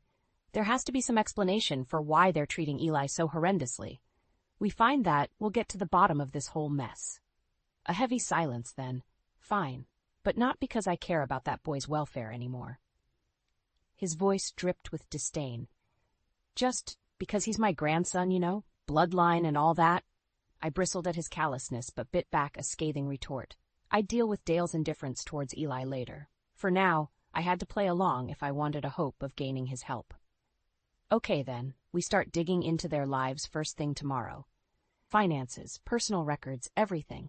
No stone left unturned. Dale grunted in assent. And if we find anything? A burst of vindictive satisfaction surged through me. Then we make them pay. The next few days passed by in a whirlwind of information gathering. Between my tenacious research skills and Dale's business connections, we slowly unpicked every tangled thread of Tristan and Nadia's lives. Their finances were in shambles, racked with debt and comic strings of bad investments. A large portion of debt seemed tied to Nadia's previous marriage, which ended messily and likely cost a small fortune in legal fees. Speaking of her ex, I made a point to track him down. The details he shared painted an ugly picture of Nadia's past. Accusations of infidelity, substance abuse, even violence. Could she still be clinging to those toxic patterns? As for Tristan, there were signs of shady business dealings and despicable con artistry. Several former employers and partners had fallen victim to his schemes over the years. Had he been grooming Eli as his next payday? You think they've been stealing from the kid? Dale wondered grimly when I shared my suspicions. Seems like the type of lowlife move they'd pull. I clenched my jaw, a wave of nausea crashing over me. The more I learned, the more monstrous my own son and daughter-in-law became. Raking a hand through my hair, I turned to face Dale with a look of grim determination. Well, we can't let them get away with it any longer. It's time we put an end to their sick games. With our findings laid out before us, Dale and I began plotting our next moves. We had more than enough damning evidence against Tristan and Nadia. Now it was a matter of using it effectively. We could release it all to the media, let them crucify those two jackals in the court of public opinion, Dale suggested with relish. I shook my head, worrying my bottom lip. As satisfying as that would be, we can't. Not yet. It would just put Eli in the crosshairs and make him the victim all over again. Then what? Take it to the cops like I originally suggested? Exhaling slowly, I considered our options. Going through official channels could mean months of legal red tape and he said, she said battles. Meanwhile, Eli would suffer. No, we needed a surefire way to take them down swiftly while securing his safety, a way to force their hand and back them into a corner with no escape. I have a friend, I began slowly. From law school, Martha Wilkins. She's made a career handling cases just like this one. Crooked parents trying to milk their kids' inheritance, neglect, you name it. Understanding dawned in Dale's eyes. So you'll get this hotshot lawyer lady to put the screws to Tristan and Nadia? Air all their dirty laundry in court? Among other things, I replied cryptically. Help me gather up all the paperwork. I'll set up a meeting with Martha for tomorrow. Martha's office was as sleek and professional as I remembered, though her warm smile and sharp eyes were the same as ever. Lorraine, it's been too long. She enveloped me in a brief hug before guiding us to a pair of leather chairs. Though I must say, I wish our reunion was under better circumstances. With a sigh, I waved a hand at the boxes of files surrounding us. That's an understatement. Take a look at what we've uncovered about my son and daughter-in-law. For the next 2 hours, Martha pored over our findings with her trademark meticulous intensity. Her brow furrowed deeper with each new layer of depravity revealed, the financial deceptions, signs of blatant neglect, even the account from Nadia's ex-husband. I've heard of money-grubbing parents before, she muttered, shaking her head in disgust. But keeping their own child as a literal prisoner in the name of fleecing his trust fund? That's a new low, even for me. Unconsciously, my fists clenched in my lap. So you'll take the case? Do everything in your power to make sure Tristan and Nadia face the consequences? You don't even need to ask. Martha's expression was one of grim resolve. I'll call in every favor I can to push this through the courts at top speed. We'll bury those two beneath an avalanche of evidence before they know what hit them. She leaned back, fixing me with an intent look. But I'll need your help, too. As Eli's closest living relatives, your testimony and cooperation will be instrumental. I met her gaze steadily. Anything. I'll do whatever it takes to protect that boy. A ghost of a smile played across Martha's lips. That's what I wanted to hear. Over the next few weeks, a whirlwind of depositions, documentation, and strategy sessions consumed every free moment. Martha was ruthlessly efficient, anticipating every possible angle of defense Tristan and Nadia might attempt. At her urging, I took steps to be appointed as Eli's legal guardian, should we wrest him from their custody. It was a lengthy, draining process, but I gladly endured it all with the goal of giving him a stable home in sight. When at last the court date arrived, armed with a veritable armory of evidence, and flanked by Martha's wily paralegal team, I felt an odd sense of calm. The fireworks would come soon enough. Are you sure you want to do this today? Dale eyed me sidelong as we strode up the courthouse steps, Eli's small hand encased in mine. In front of the whole family, on his birthday of all days? My jaw set in a stubborn line. It has to be today. They've had this coming for too long. In truth, I'd chosen this date and venue very deliberately. Our entire extended clan would be gathered at Tristan and Nadia's place for Eli's 8th birthday party later. What better way to expose their sins against their own flesh and blood than surrounded by all those they'd deceived? I could only imagine the looks on their faces when they realized the Negligent Parents of the Year award was theirs.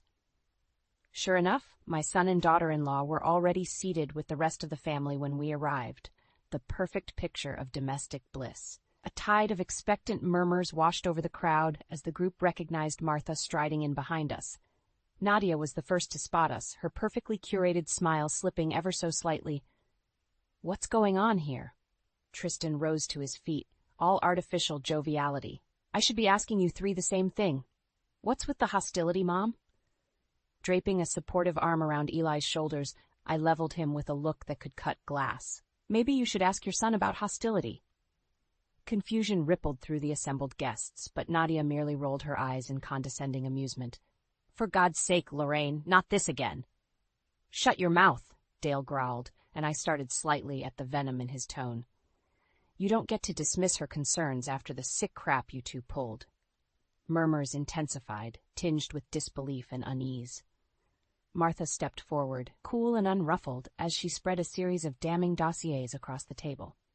We have extensive documentation of your actions towards Elijah, including willful neglect, financial exploitation of his trust fund, and the unjustified deprivation of basic needs. She gestured for silence as shocked gasps erupted around the room. I'll skip the niceties and give you one opportunity to start making amends.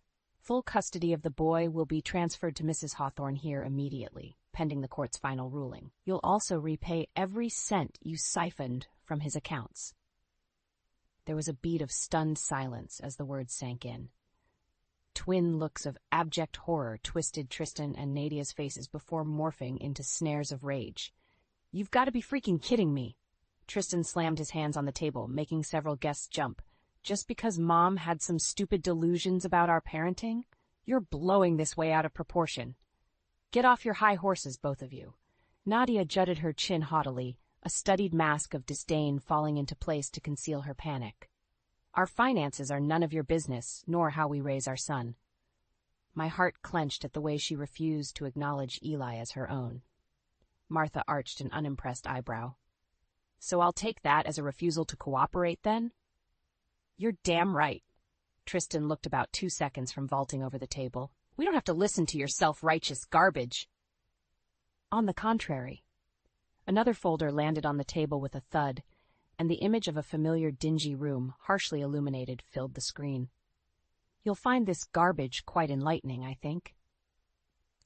A collective gasp rang out through the room as the grim reality set in. Surveillance footage of the tiny closet space where Eli had been imprisoned for days.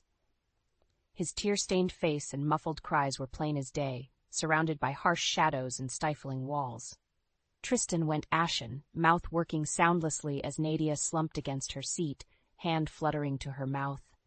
I ground my teeth, fighting back the urge to throttle them both then and there. How dare they look so appalled now, after willingly inflicting such cruel conditions on their own child? The outrage poured forth from our friends and relatives in waves of angry shouting that drowned out all my instincts for vengeance. Because in that moment, the devastated look in Eli's eyes was all I could focus on. He didn't deserve any of this ugly airing of family secrets and toxic legacy of betrayal that wasn't his shame to carry. At that moment, I was fiercely glad Martha had taken charge. Her pragmatic ruthlessness spared Eli from having to witness our blistering condemnations of the parents who had so grievously failed him. No, he'd been through enough ugliness. It was time to start looking towards a future of healing. Gathering his slight form against me, I murmured low reassurances into his hair as the chaos swirled around us. This wasn't the end, not by a long shot, but it was the beginning of something new, I realized with a surge of hope. A road towards redemption, away from this poisoned legacy of cruelty and neglect. Tristan and Nadia might have been battles lost, but the war for Eli's soul was just getting started. And this time, I was determined to win. The aftermath of our dramatic confrontation was a whirlwind that still makes my head spin in retrospect. Martha wasted no time, pressing her advantage with cold precision while Tristan and Nadia floundered. Within hours, emergency custody papers were signed and law enforcement was on the scene. Nadia dissolved into hysterics as they slapped cuffs on her wrists, shrieking invectives that would have made a sailor blush. Tristan, for his part, maintained a seething, sullen silence right up until they separated them for booking. Then the dam broke. Staring at me with undisguised loathing, he fought against the officer's restraints like a rabid dog. "You did this," he snarled, spittle flying. "You poisoned everything with your deluded vendetta." "Your actions poisoned this family," I shot back, unflinching even as Dale shifted protectively in front of Eli. "Maybe if you hadn't been so reckless with your son's well-being, so blind to anything but your greed." "He's not yours anymore," Tristan continued ranting, words slurring as his anger spiraled into near incoherency. "You don't get to sweep in and play hero after years of being a lousy, inattentive gur." The backhanded blow caught him square across the jaw, snapping his head sideways with a meaty thwack. Even the officers gave Dale a wide berth as he towered over Tristan's crumpled form, chest heaving like a bellows. "Don't you dare talk about what kind of grandparent she is," he growled through gritted teeth. "When your own twisted minds led you to torment an innocent child for money." Silence fell, heavy as a pall. Tristan glared up at his father through a mask of bloody spittle and swelling flesh, the fight temporarily beaten out of him. With a last contemptuous sneer, Dale shouldered past the stunned officers and came to collect Eli and me. "You did the right thing," he murmured gruffly into my hair as we embraced, the closest to affection he could muster in that moment. "That boy's better off with anyone but those two excuses for human beings." I squeezed him fiercely, the adrenaline high from the confrontation rapidly waning to leave me drained, yet perversely buoyed by our victory. It was done. Eli was finally truly safe. All that remained was ensuring he got the love and care he deserved going forward. And that, I silently vowed, was a battle I would fight with every last breath. With the initial crisis resolved, a strange sort of limbo settled over us in the following weeks. Though the custody papers granted me temporary guardianship of Eli, the road ahead remained fraught with challenges. I lost track of how many legal meetings, court dates, and blistering cross-examinations Martha put us through. Every shred of Tristan and Nadia's elaborate tangle of lies was meticulously unpicked, cauterized, and readied as exhibits. The fraud charges alone were damning, given the paper trail of diverted funds from Eli's trust account. But Martha assured me that the abuse charges, locking him away for days at a time, withholding food and necessities, would inevitably result in the maximum sentence. "The system doesn't take kindly to parents who view their own offspring as caged commodities," she said grimly. we'll see they're made examples of." I could only nod, ignoring the unsettling relish in her tone. Personal feelings aside, Martha was a ruthless ally in this fight, and I wasn't about to argue with results. For his part, Eli remained a subdued shadow throughout the proceedings. Despite our best efforts, he shied away from counseling and group activities, haunted eyes downcast whenever Tristan or Nadia's names arose. "It's going to take time for those wounds to heal," Dale cautioned whenever I fretted over the boy's withdrawal. And rationally, I knew he was right. Overcoming the trauma and emotional scarring inflicted by one's own parents couldn't be undone overnight. But that comprehension did little to ease the mounting guilt and worry gnawing at my heart. Had I failed Eli by not recognizing the signs sooner? All these years of missing holidays and birthdays, could I ever make that up to him now? The answers didn't come easily. But bit by bit, through patience and stubborn determination on both our parts, the walls began to show hairline cracks. It started small. Eli timidly agreeing to color with me one quiet afternoon, while Dale watched his loud courtroom shows, as oblivious to our bonding as ever. From there, we progressed to games of Go Fish and Crazy Eights, my genuine laughter at his horrendous bluffing faces earning the first tiny quirks of his lips. Before long, laughter and chattiness seeped back into the house like a palliative balm after the rolling darkness. I introduced Eli to swimming, his initial trepidation melting into uninhibited glee as he cut through the waters with strong, sure strokes. An art class yielded the first vibrant, unrestrained streaks of color across fresh canvases, and through it all, the fragile bond between us grew stronger with each new smile, each peal of laughter replaying in my mind like a soothing melody. The boy I'd feared was too wounded to recover, blossomed with each day of freedom from his parents' toxic influence. There were still bad days, of course.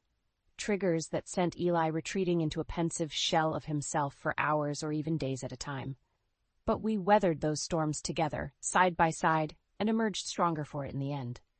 On one such day, the sun had long since set beyond the den's picture windows before Eli stirred from his hunched position on the couch. Rubbing his eyes, he shuffled over and wordlessly crawled into my lap, nestling against me in a contented silence. My breath caught as my arms instinctively folded around his small frame, marveling at the implicit trust in his actions. Setting my chin atop his tousled curls, I let out a shaky sigh, gathering the shreds of composure that loneliness and fresh memories of Tristan's cruelty had frayed. In that moment, gently rocking my grandson, I could scarcely believe how far we'd come.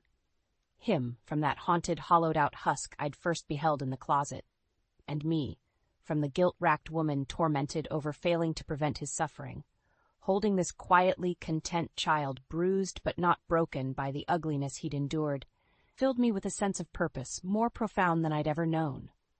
Scars would remain, but they didn't have to define him or me. All that mattered now was nurturing the resilience and fighting spirit, persevering against all odds.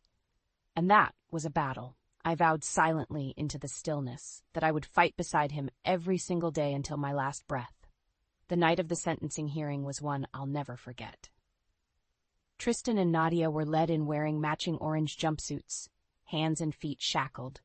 Where Nadia had her head bowed in sullen defeat, Tristan met my gaze head-on, with undisguised hatred burning in his eyes. I returned it with a look of cold indifference. He no longer had any power to rattle me. Martha stood ramrod straight beside us, lips pressed into a thin line of grim satisfaction as the judge entered. She'd cautioned us against expecting the maximum sentences, but her reputation preceded her. I had a feeling the so-called justice system wouldn't dare cross her. And I was right.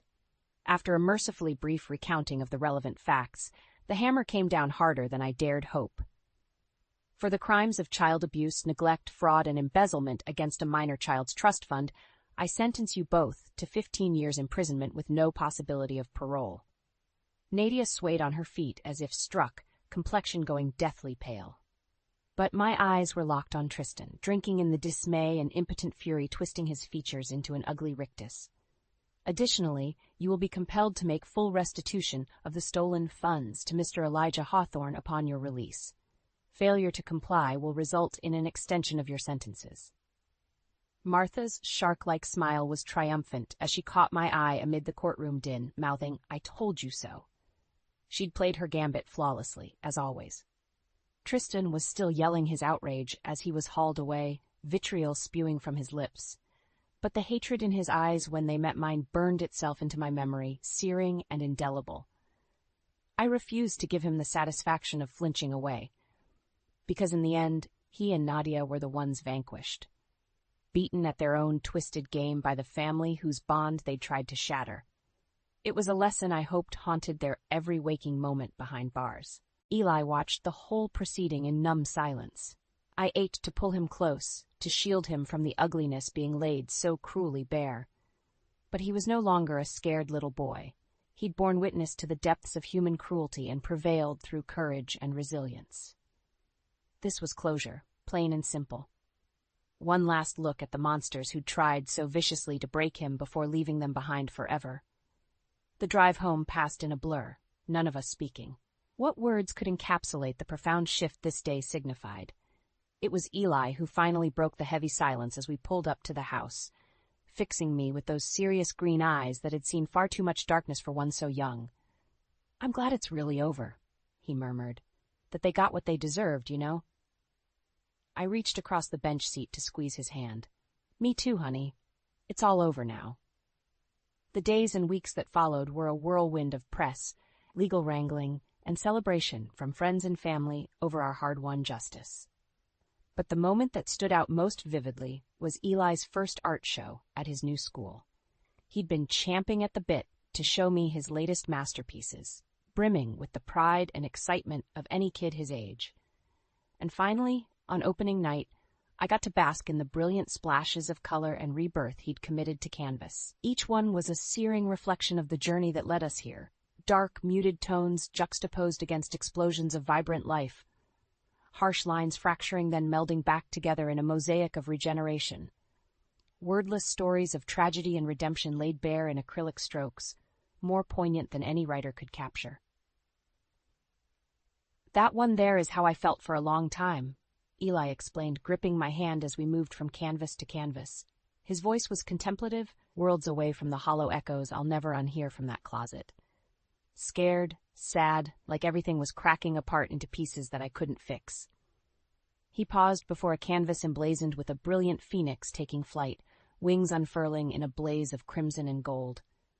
But this one is us now, rising up out of all the ugliness and hurt to start over, finding the color and beauty in life on the other side of the storm. Does that make sense? I pulled him close, blinking back tears of fierce pride and wonder at the resilient, insightful young man he was blossoming into. Another example of the tenacity with which new life can spring from unimaginable darkness. "It makes perfect sense," I murmured into his hair. Because in that moment, bathed in the kaleidoscopic rebirth of his art, I saw the first rays of the new dawn we'd both fought so hard to reach. And as I held him, surrounded by this latest rebirth, one truth became startlingly clear. We would meet each fresh challenge rise over the horizon together, standing united before whatever storms lay ahead. Mother and grandson soldiering onwards into the light. Ex left me to have a chance at love, then told her new husband I'll spend money on his kids. All right, so here's the setup.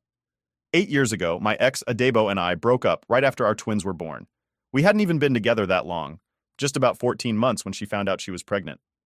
We both kind of panicked and thought, well, maybe we should try and make this work for the kids. You know how it goes? You think maybe a relationship will just fall into place because of the family side of it. I'll admit, we weren't exactly compatible from the start. We had some good times, sure, but it wasn't this deep, long-lasting connection. But when she got pregnant, I thought maybe we could push through and make it work. We were about as compatible as chalk and cheese, though. But for the twins, we gave it our best shot. For a while, things were okay. I mean, we had some arguments, as people do, but nothing huge. We co-parented well enough, and we weren't at each other's throats. Then she met someone new. Someone she thought she could have a future with. I get it. She wanted a fresh start. Something different than what we had. So she was upfront about it, and we both agreed that splitting up was for the best. I can't say I was heartbroken because, honestly, the relationship wasn't exactly solid, but we ended things pretty amicably, for a breakup anyway. We settled into a rhythm with co-parenting after that. Things were smooth, or as smooth as they can be with two people trying to raise kids from separate homes. We split time pretty evenly, kept communication focused on the kids, and actually co-parented pretty decently. We both wanted to make sure the twins weren't affected by any tension, so we made a real effort. The kids got time with both of us, and we didn't have any child support since we split everything evenly. Then, about 2 years after we split, Adebo met her now husband. This guy wasn't the one she started dating right after we broke up, though. He was someone new. And here's the thing. He had a daughter who was the same age as our twins. She told me about him and how they were getting serious, and yeah, I wanted to support that, to make things easier for the kids. I was fine with the idea of them having another father figure around. But things started shifting when she brought up including her stepdaughter in the same way we included our twins in everything. She kind of threw it out there casually, like, oh, it'd be nice if we all did things as one big family. And at first it seemed harmless enough. I thought she was just trying to blend families, you know? But it got a little strange when she started suggesting I treat her stepdaughter like she was my own. Now, let me be clear, I got nothing against her stepdaughter. She's just a kid in the middle of all this. But Adebo seemed to think that just because we were all connected through the twins, I was somehow obligated to make her stepdaughter part of every activity, every outing I had with my kids. When we first talked about it, I told her that while I understood she wanted everyone to be included, it wasn't my responsibility to act as a dad to her new husband's kid. I already have my hands full, being a good dad to my twins. But she kept pushing the idea. I tried not to get frustrated. It's tricky stuff, co-parenting. You're trying to balance your family's needs while keeping the peace with an ex and their new partner. But the expectations just kept piling up. Things took a turn when she started expecting me to babysit her stepdaughter whenever I had my twins. Like, if I was taking my kids out for a weekend activity, she would call up and ask if I'd also take her stepdaughter along. I didn't mind occasionally, but it became this expectation. And don't get me wrong, I don't have an issue helping out here and there, but I didn't sign up to be a third parent to her husband's kid. And honestly, I didn't see how that was fair to me or even to my own kids. After some time, I realized that every time I planned something special for my twins, it would somehow turn into a thing about the other kids in her household. It was like I wasn't allowed to have time just with my own kids anymore.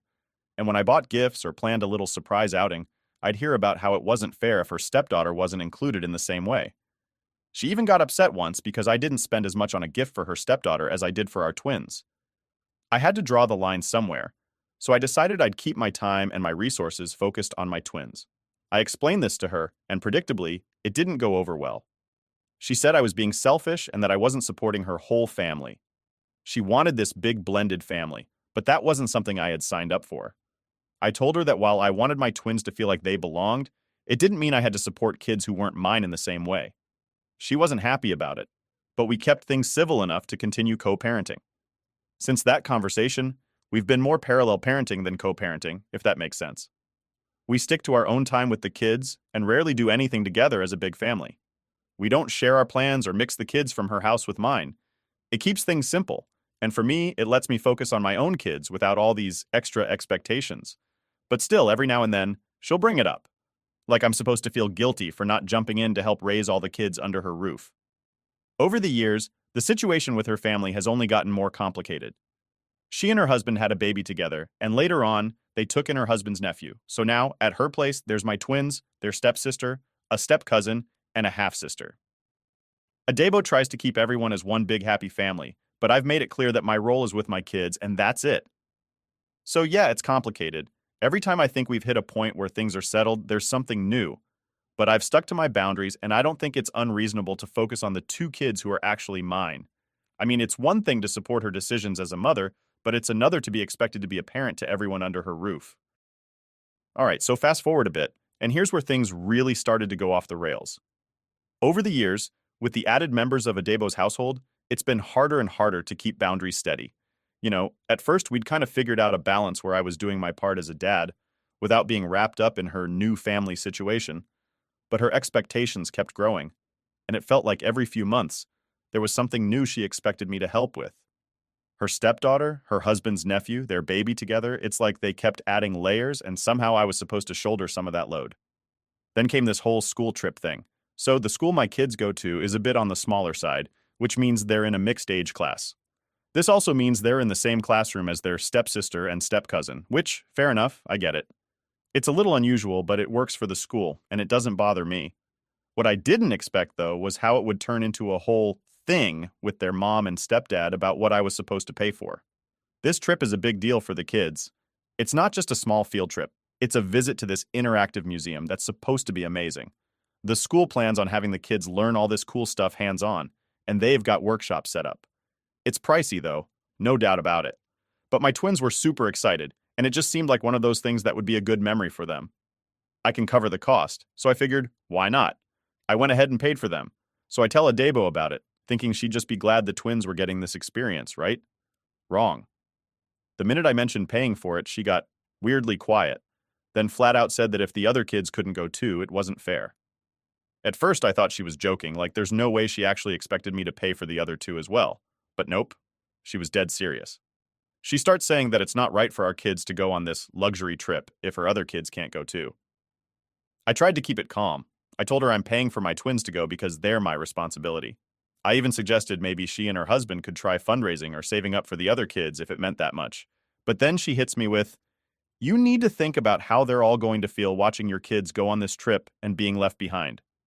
Apparently, the whole household will fall apart if these kids don't all get the exact same experiences.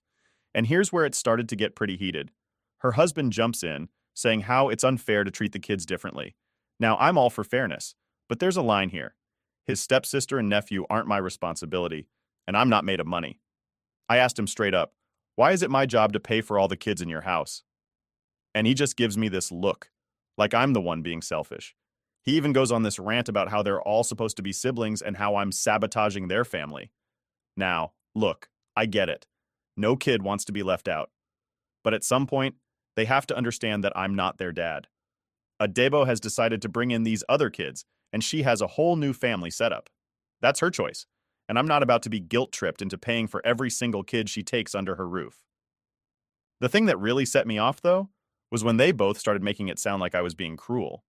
They talked about how this would damage the kids' relationships, and that it would be my fault if our twins and their stepsister grew apart over something like this. I mean, come on, I'm just a dad trying to do something nice for my own kids, and somehow it's turned into this family drama about what I'm not doing for kids that aren't even mine. So I said, "Look, I don't think it's fair to expect me to cover everyone's expenses. This trip is a treat for our twins. It's during my time with them, and I want them to go. I don't see how that's being unfair to anyone." But Adebo just kept going, saying that if our twins go and the other kids don't, they'll feel like they're being treated as less than, and that I should care about that. Her husband even tried to bring up family unity, and said that if the kids end up resenting each other, it'll be on me. At that point, I'm honestly just over it. This isn't about family unity.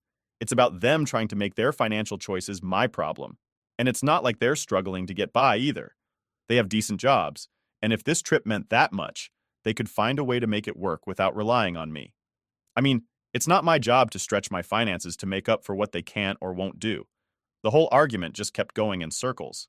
They kept bringing up how this is unfair and that I should think about the family. But I stood my ground. I told them it wasn't my fault they couldn't send the other kids, and that I wasn't going to let them guilt-trip me into paying for it. That's where we left it, but I could tell from the look on her face that this was far from over. Honestly, I walked away from that conversation feeling both irritated and confused.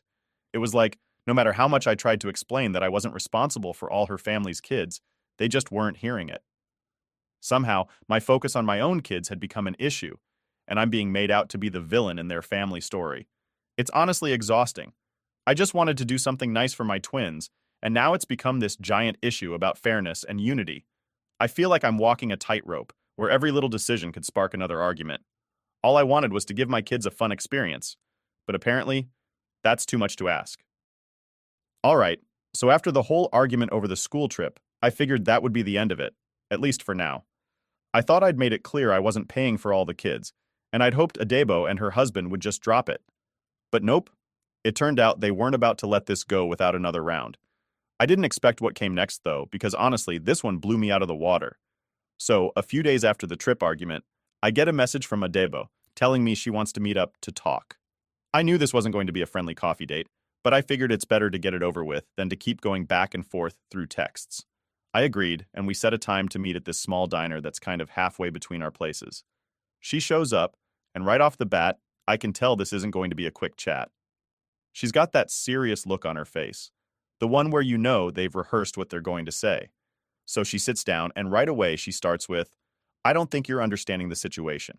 And I'm thinking, I think I understand it just fine. I'm paying for my kids, and that's that. But I let her talk. She goes into this whole thing about how I need to look at the bigger picture and how this isn't just about a school trip. It's about setting a standard for how we're going to handle things going forward.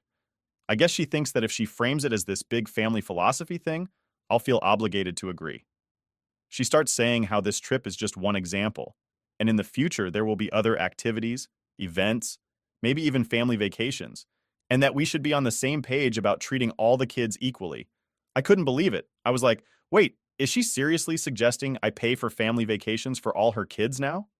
But I just listened, trying not to react too much because I knew if I got too heated it would only make things worse. Then she brings up the whole fairness argument again.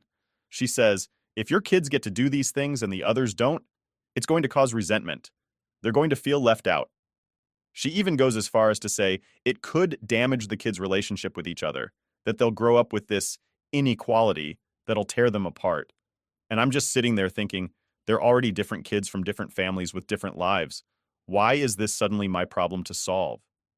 When she finishes, I try to keep my voice calm and tell her, I get that you want all the kids to feel equal, but these aren't my kids. They're not my responsibility. I remind her that we've been doing this whole parallel parenting thing for a while now, where she handles things on her end, and I handle things on mine. But apparently, she's decided that's not enough anymore, and that's when she drops the real kicker. She says, if you really cared about the kids' well-being, you'd want to support the whole family, not just your kids. She went on about how I needed to show good faith by stepping up for the other kids as well. I almost laughed out loud because it just felt so absurd. I mean, since when does supporting your kids mean taking on everyone else's kids too? At that point, I felt myself starting to lose it a bit.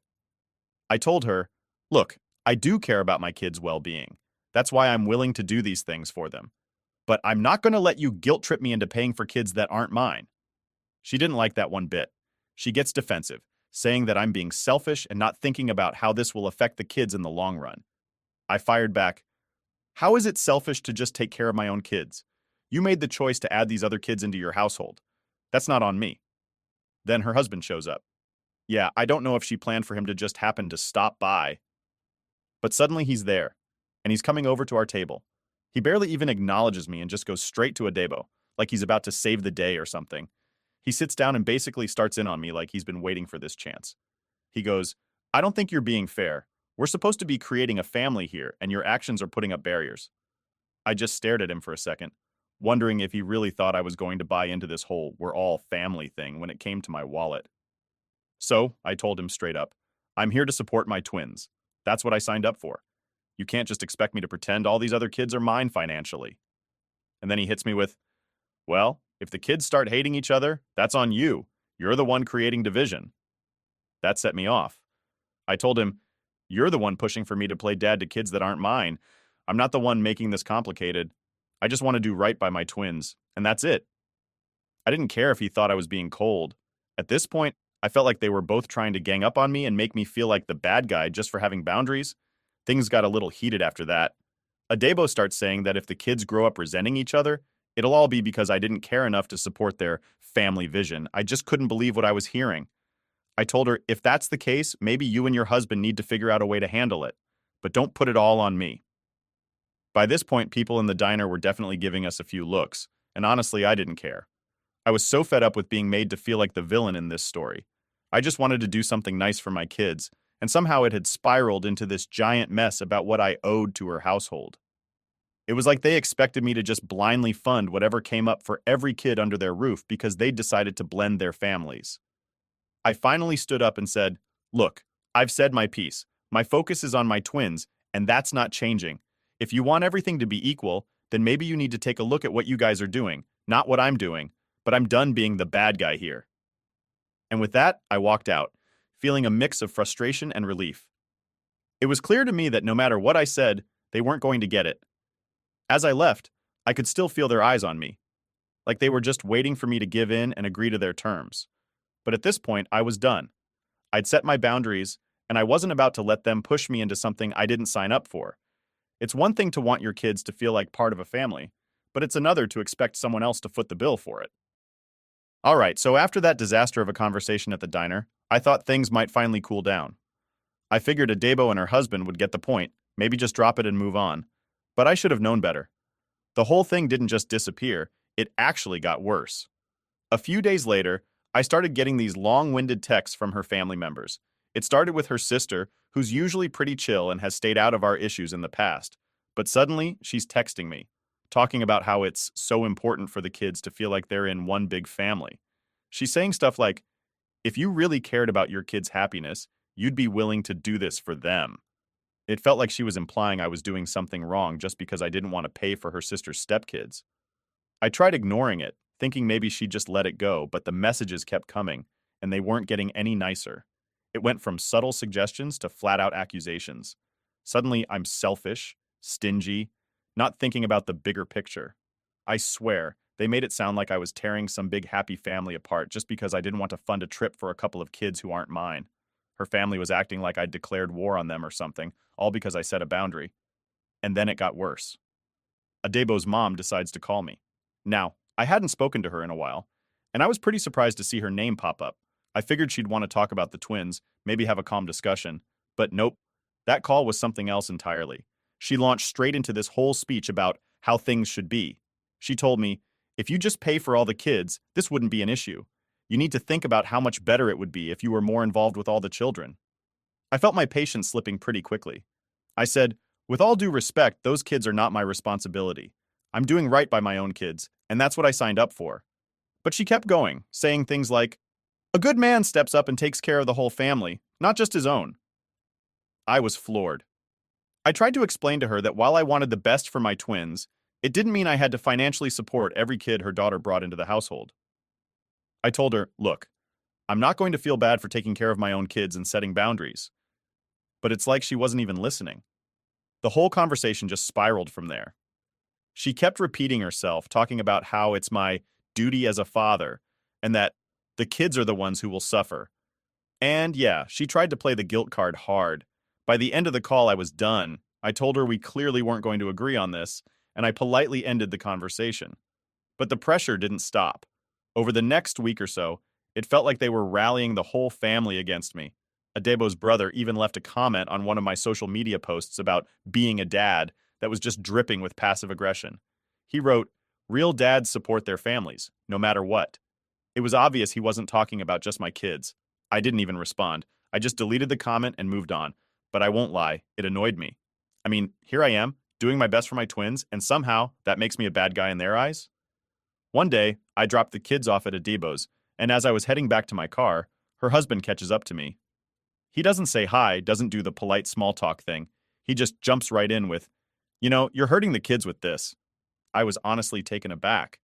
I thought we'd already hashed this out, but clearly he wasn't done. He starts talking about how my decision not to pay for all the kids is driving a wedge between the siblings and how I need to be more considerate of the family dynamic.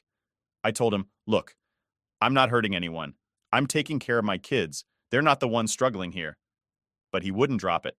He went on and on about how everyone in the family thinks I'm being unfair, and how it's only a matter of time before the kids pick up on it and start resenting each other. It felt like he was trying to lay the whole weight of the family's happiness on my shoulders, and I wasn't having it. I told him, your family's opinion doesn't change my responsibilities. I'm not their dad. I'm here for my kids, and that's not going to change. And honestly, at that point, I wasn't sure what else to say. It was like no matter what I did, they were going to see me as the villain in their little family story. That night, I was just sitting there, trying to figure out how it had come to this. All I wanted was to take care of my kids, to give them good experiences. And here I was, being painted as some cold-hearted guy who didn't care about family unity. It's like they just couldn't see the line between what's fair and what's not. I ended up venting to a couple of close friends about it. They couldn't believe the pressure Adebo's family was putting on me. One of my friends even joked that if they were so worried about the kids missing out, they could all pitch in and fund the trip themselves. It made me laugh, but at the same time, it was frustrating, because it really felt like her whole family had decided that I was obligated to be this all-in parent to a bunch of kids who weren't mine. And for what? Just so I could keep the peace with people who clearly weren't respecting my boundaries? The whole thing left a bad taste in my mouth. I was getting texts and calls from random family members, all pushing the same line, and I was so over it. It felt like they'd built up this idea that I owed them something, and they weren't going to drop it until I caved. By the end of that week, I realized that trying to reason with them was pointless. They weren't looking for an explanation, they were looking for me to fall in line. I told myself I wasn't going to let them wear me down. My kids are my responsibility, and I wasn't going to let this whole extended family guilt trip change that. It's crazy to think that all this started from me just trying to pay for my kids' school trip. But now, it's turned into this battle over who's doing enough for the whole family. They may not like it, but I know where I stand. After that week of nonstop messages, friendly advice, and guilt tripping from Adebo's family, I decided I needed to make a final call on where my boundaries were and stick to them, no exceptions. Because at that point, I was done. It was clear to me that no matter how much I explained myself, they weren't going to get it. They were all laser focused on this one big happy family idea, and apparently, I was the guy standing in the way by refusing to pay up for every single kid they added to their home. So first things first, I talked to my twins about the upcoming trip. I wanted to make sure they were still excited and didn't feel awkward about it, because after all the drama, I didn't want them to feel guilty or responsible for any of it. I kept it simple and just said, "Hey, I'm really looking forward to this trip for you guys, and I want you to know that this is something special for just the two of you." I didn't go into all the messy details, obviously, but I wanted them to know that it was okay for them to enjoy something just for themselves. Both of them seemed relieved. They definitely picked up on some tension, kids always do, but they seemed happy and were genuinely excited to go on the trip. I could tell they didn't feel bad about it, and that was a huge weight off my shoulders. I needed them to know that they deserved nice experiences without feeling responsible for anyone else. With that settled, I knew I had to set clear boundaries with Adebo and her family. And not just the vague, "I'm paying for my kids only" kind of boundary, but a real line they'd understand couldn't be crossed. So, I gave her a call. I kept it calm and straightforward because I didn't want this turning into yet another hour-long argument. I basically said, "Look, my role as a parent is to support my twins. I'm here for them, and I'm doing what I can to give them good experiences. But that doesn't extend to other children who aren't mine.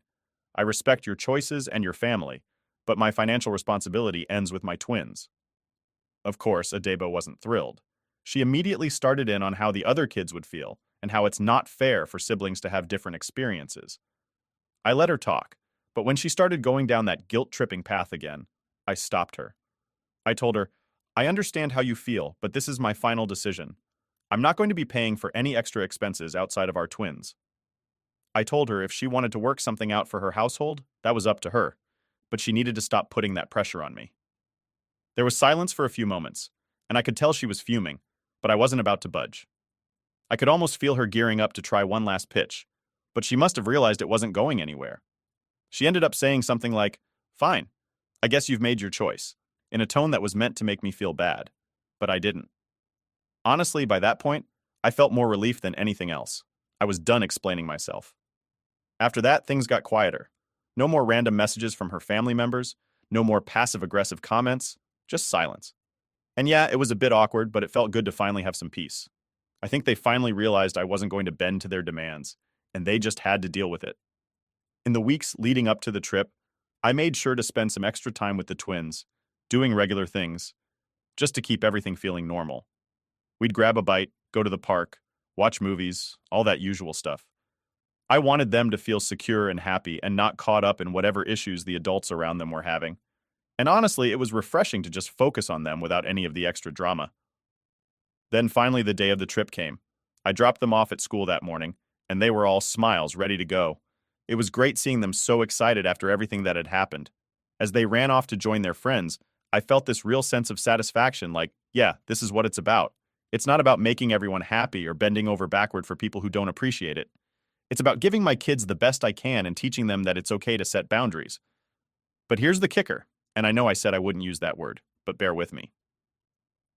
The day after the trip, I got a call from Adebo. I was expecting some snarky comment or a passive-aggressive dig, but instead, she just asked if the kids had fun. I told her they did, and I kept it short because I didn't want to dive back into any old arguments. But then she surprised me. She actually thanked me for sticking to what I believed was right. She said, "I didn't agree with you, but I respect that you stood up for yourself and your kids. I guess maybe I needed to hear that." I was honestly shocked. I didn't expect her to come around, but there it was. It wasn't an apology, but it felt like a bit of an acknowledgement that maybe I wasn't the villain they'd all made me out to be. Since then, things have been a lot more peaceful. I don't hear anything from her family, and it's like we've reached this new level of understanding. We might not agree on everything, but we've both accepted our roles in the kids' lives. And honestly, I think it's made me a better dad because now I'm not constantly second-guessing every decision, wondering how it's going to affect her household. I'm just focusing on what's best for my twins.